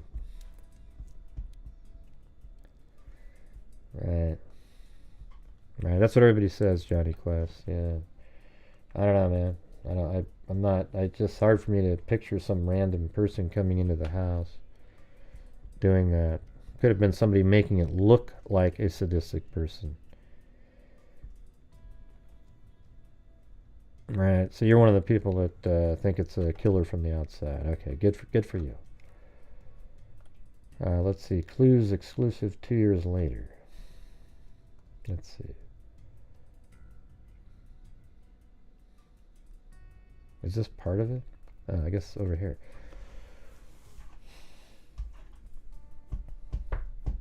Joe Barnhill once thought the mysterious murder of his angelic young neighbor, 6-year-old JonBenet Ramsey, would be solved within 3 days.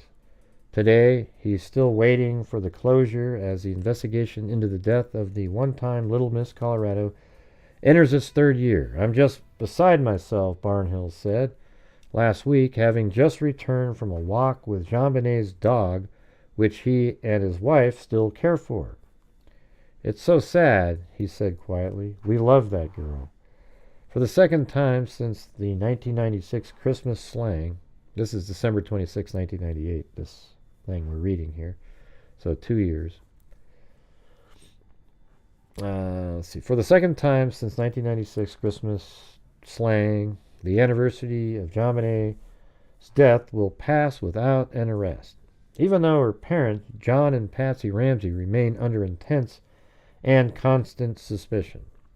Many of the actors in the nationally televised drama have changed over the past 2 years, and the case is now being considered by Boulder County grand jury. But the key questions remain. Has this couple gotten away with murder, or, as the Ramseys themselves insist, was there an intruder in their Boulder home that Christmas night? Police officials and members of the Boulder County District Attorney Alex Hunter prosecution team remain optimistic that the current grand jury inquest may still solve the mystery. It doesn't solve anything. That just means that you think you sold them enough evidence to charge somebody. There are people working on this case that won't stop working until it's solved, Adams County District Attorney Bob Grand said recently. Another one of Hunter's advisors acknowledged that it's an uphill battle. This whole case just boils down to a lack of information. Hey, thanks, James Finnan. Appreciate it. The whole case just boils down to a lack of information. The crime scene was already contaminated from day one, said Lee, who has worked on the Ramsey case since early 1997. And as for physical evidence, we do not really have any major pieces. Clues elusive, not exclusive. After long pondered the move, Boulder District Attorney, with the aid of 3 special prosecutors, finally began presenting the labyrinthine Ramsey murder investigation. You know, the thing is if one of the Ramseys did the killing, then all the DNA that they might find is totally explainable. So I'm just wondering, is that, I mean, you would think being bashed over the head, being assaulted, being garroted, and being, using a taser, that somehow DNA of some sort would be left there by the killer, whether it's a hair or something. I don't know. After long pondering the move, Boulder District Attorney, with the aid of 3 special prosecutors, finally began presenting the case of the grand jury. Using the panel's power to compel testimony and secure documents under subpoena, Hunter and police hope to answer some of their remaining questions about what happened that Christmas night. Even the Ramsey family, which repeatedly criticized the police investigation into JonBenet's death, hailed the progress in the case. Today, Patsy Ramsey's sister says the grand jury is the best hope yet to find JonBenet's killer. When asked recently if she still believes the case can be solved, Pam Pa emphatically answered, "Absolutely. If the faith I continue to have in Alex Hunter holds any water," she quickly added. Over the course of the fall months, with the 12 jurors and 5 alternates meeting twice most weeks, the panel heard evidence from Boulder police officers and detectives, as well as Colorado Bureau of Investigation handwriting analysts and chemists. The juror toured the former Ramsey home and subpoenaed documents from a variety of sources, including the private hangar where John Ramsey kept his plane. Currently, on a 5-week holiday hiatus, the grand jury is expected to reconvene January 5th and work into spring.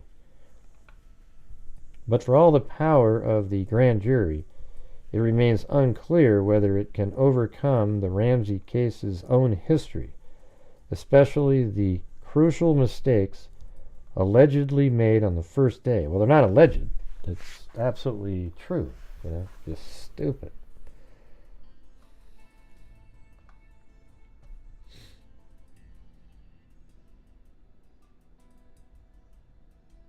Henry Lee, famed for his work on behalf of O.J. Simpson defense team, said a successful investigation is based on 4 crucial elements: a good crime scene, strong physical evidence, witnesses, and a little bit of luck. Well, the crime scene was mangled.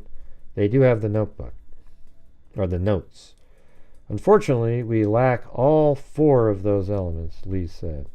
But we always keep a sort of hope. We never give up. Boulder police officers Rick French and Carl Veach arrived at the Ramsey home at 5:52 a.m. on December 26, 1996. Patsy Ramsey had called 911 after she found 2.5-page ransom note on a spiral staircase in the rear of the sprawling house. The note demanded $118,000 in exchange for the safe return of JonBenet. But after calling police, the Ramseys contacted several friends and their pastor. At least 5 people arrived at the home shortly after the 2 officers. The first detective, Linda Arndt, didn't show up until 8 a.m. You just don't want people... I mean, you'd think with a ransom note, you get somebody there right away. You just don't want people traipsing through the crime scene, said former FBI profiler Greg McCrary. If you believe a stranger has been in that house, you don't want the other people in there. Even before they were aware it was a homicide, it was at least the scene of an abduction that needed to be contained and cordoned off. Police didn't even tape off JonBenet's bedroom until 10:30 a.m., according to a search warrant affidavit. Perhaps the most crucial error came at 1 p.m.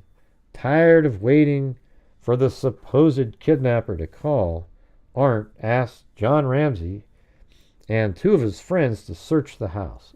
Jeez. Why wouldn't you just have your deputies do it? John Fernie went upstairs. Fleet White followed Ramsey down to the basement, but White came running back upstairs almost immediately.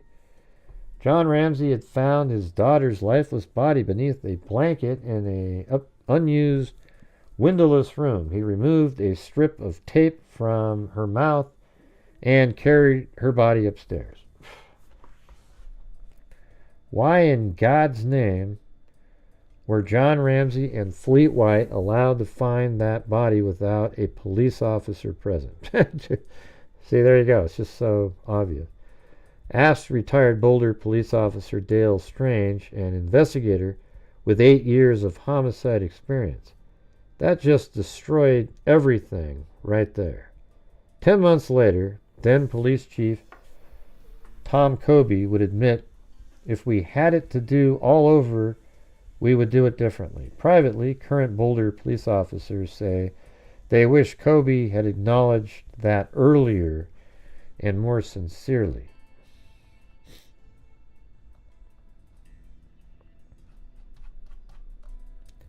What page is that? Oh, that's okay. It could be the next page.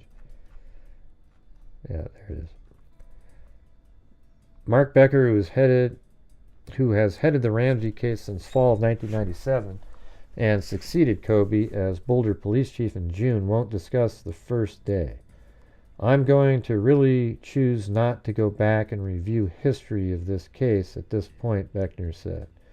Boulder police still deny that John and Patsy Ramsey are suspects in their daughter's murder, instead describing the couple as falling under the umbrella of suspicion. But many people have little doubt that the Ramseys were the police department's only real suspects and now are under full grand jury investigation. That's still surprising to some. Somebody wearing a badge who's had access to the facts says the Ramseys are innocent. Denver defense attorney Larry Posner said, referring to the recent resignation of Detective Lou Smith, who served as the investigator on the case for Hunter. A retired El Paso County homicide detective, Smith left the district attorney's office last September saying he was convinced of Ramsey's innocence and afraid Hunter was bent on prosecuting them. That's very troubling, Posner said.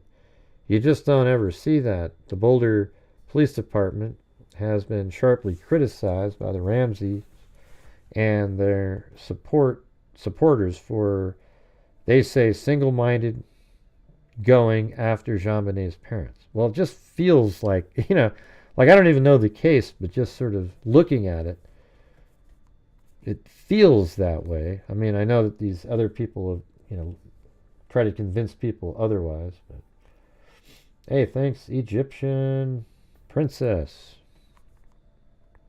for the coffee.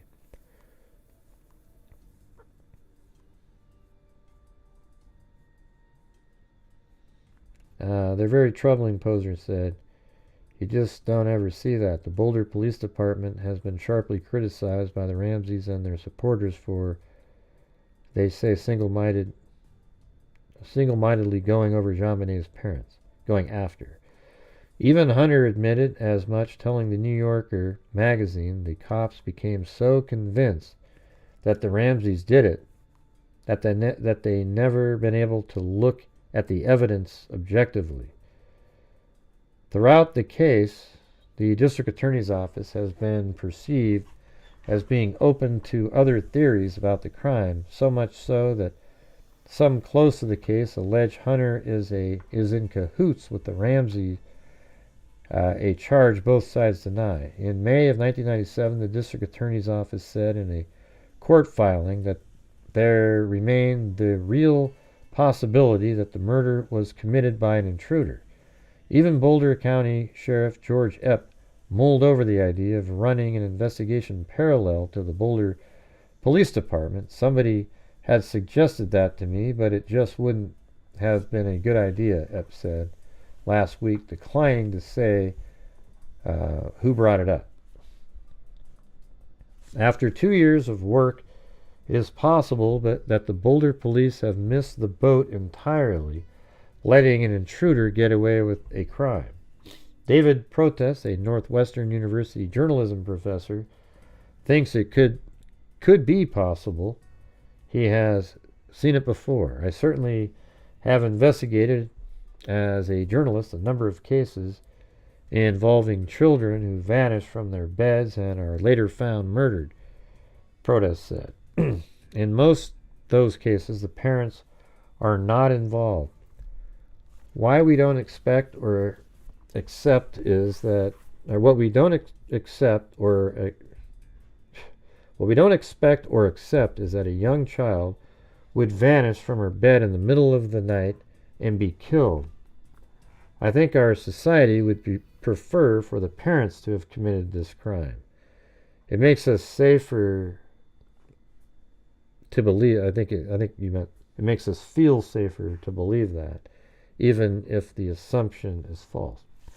Ramsey supporters point to several pieces of evidence that they say will shed doubt on any future case against JonBenet's parents. Just this past month, police asked Palm, Pow, and 4 other Ramsey family relatives to submit DNA for comparison to genetic material found under JonBenet's fingernails and on her underwear. The Ramsey relatives, who were not in Colorado at the time of the murder, voluntarily complied. Police also have long sought the match to a still unidentified palm print found somewhere in the house. More significant yet is the imprint of a high-tech boot found in the same room where JonBenet's body was found. And despite the Ramseys' initial report to police that all their doors and windows had been locked Christmas night, subsequent investigation revealed 1 unlocked door and a half-dozen unlatched windows. For these reasons, and because of his own faith in his neighbors, Joe Barnhill is firm in his opinion of the Ramseys. I've never thought the parents did it, and I still don't believe they did it. Now Barnhill, like the rest of Boulder and the whole world, will wait and see if the country's 12 grand jurors can determine what happened in the house 2 years ago. And all involved must hope a third Christmas doesn't pass before a killer is brought to justice. Well, there you go. Well, that's all I had to present tonight, but it kind of led us up to, what are we at? 2 hours and 32 minutes. Sounds about right. All right, thanks to Cheryl Bullock, Your Gypsy, Herbert Landscaping, Alley Cake, Michelle Wood, Alley Cake, Texas Roadrunner, Tracy Harrison Sass, Luke Stedman, Lisa Taylor. You know, we didn't have one over $10 tonight. I mean, normally you get the 20 or a 50 or something. Lisa Taylor, Daphne, Richard Watts, Julie Cole, Alley Cake, Lisa Taylor, Lizzie Robb, Tracy Harrison Sass, Michelle Wood, Frida 657, and Daphne 21 months, Sandy Shirley, Michelle H, Vicki Kennedy, Michelle Wood, Alley Cake, Wendy Woobles, and James Finnan. Thanks everybody, and thanks to the coffees. We had Craig, Sandy, Paulette, Odyssey, Jennifer, and Egyptian Princess. All right, well, thanks everybody. Hope you guys found that interesting. I don't know, just if you just sort of think about the note. See, the note's the biggest piece of information that they've got, because the note was left by the person who knows exactly what happened to JonBenet Ramsey. That person knew that John Ramsey got a $118,000 bonus, which only somebody who knew him or worked with him would know, right? Then when the person wrote the ransom note, instead of just leaving the whole notebook there, which you would do if you had actually gone into somebody else's house, because you're not really worried about, you're just writing note and just leaving it there. Now, if it's you leaving the note in the house, you're going to rip out the 3 pages, because naturally you're thinking, I'm trying to make this is a note by somebody else, so I need to take it out of the notebook that it's in and put it over there.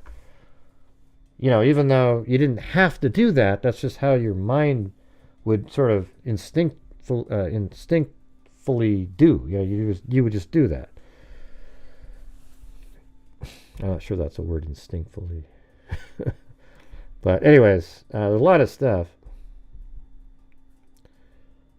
That was in the Buy Me a Coffee. I'm talking about in the Super Chats, Sandy Shirley. Yeah.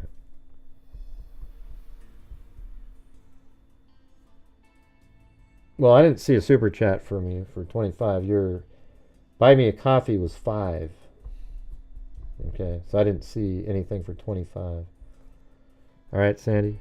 So your Buy Me a Coffee was 5, and there was no Super Chat that was 25. Yeah, so anyways, all right, everybody, thank you for being here. We'll see you guys later.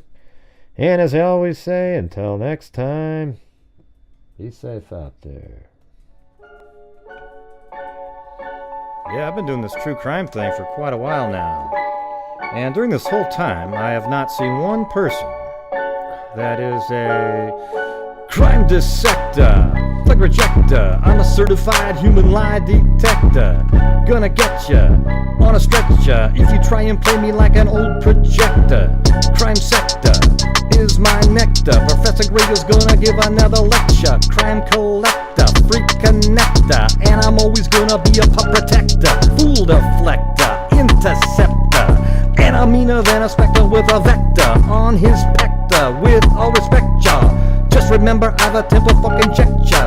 I have no agenda, I'm no pretender, and I'll serve it to you straight without the blender. And in the end, I'm gonna send ya on a mission to reveal the true offender. Yeah, so I'll just get right back to work. All right, everybody, talk to you. Yeah, I just said in the notes, I see it. It was grouped together with the other one. So thank you, I see it.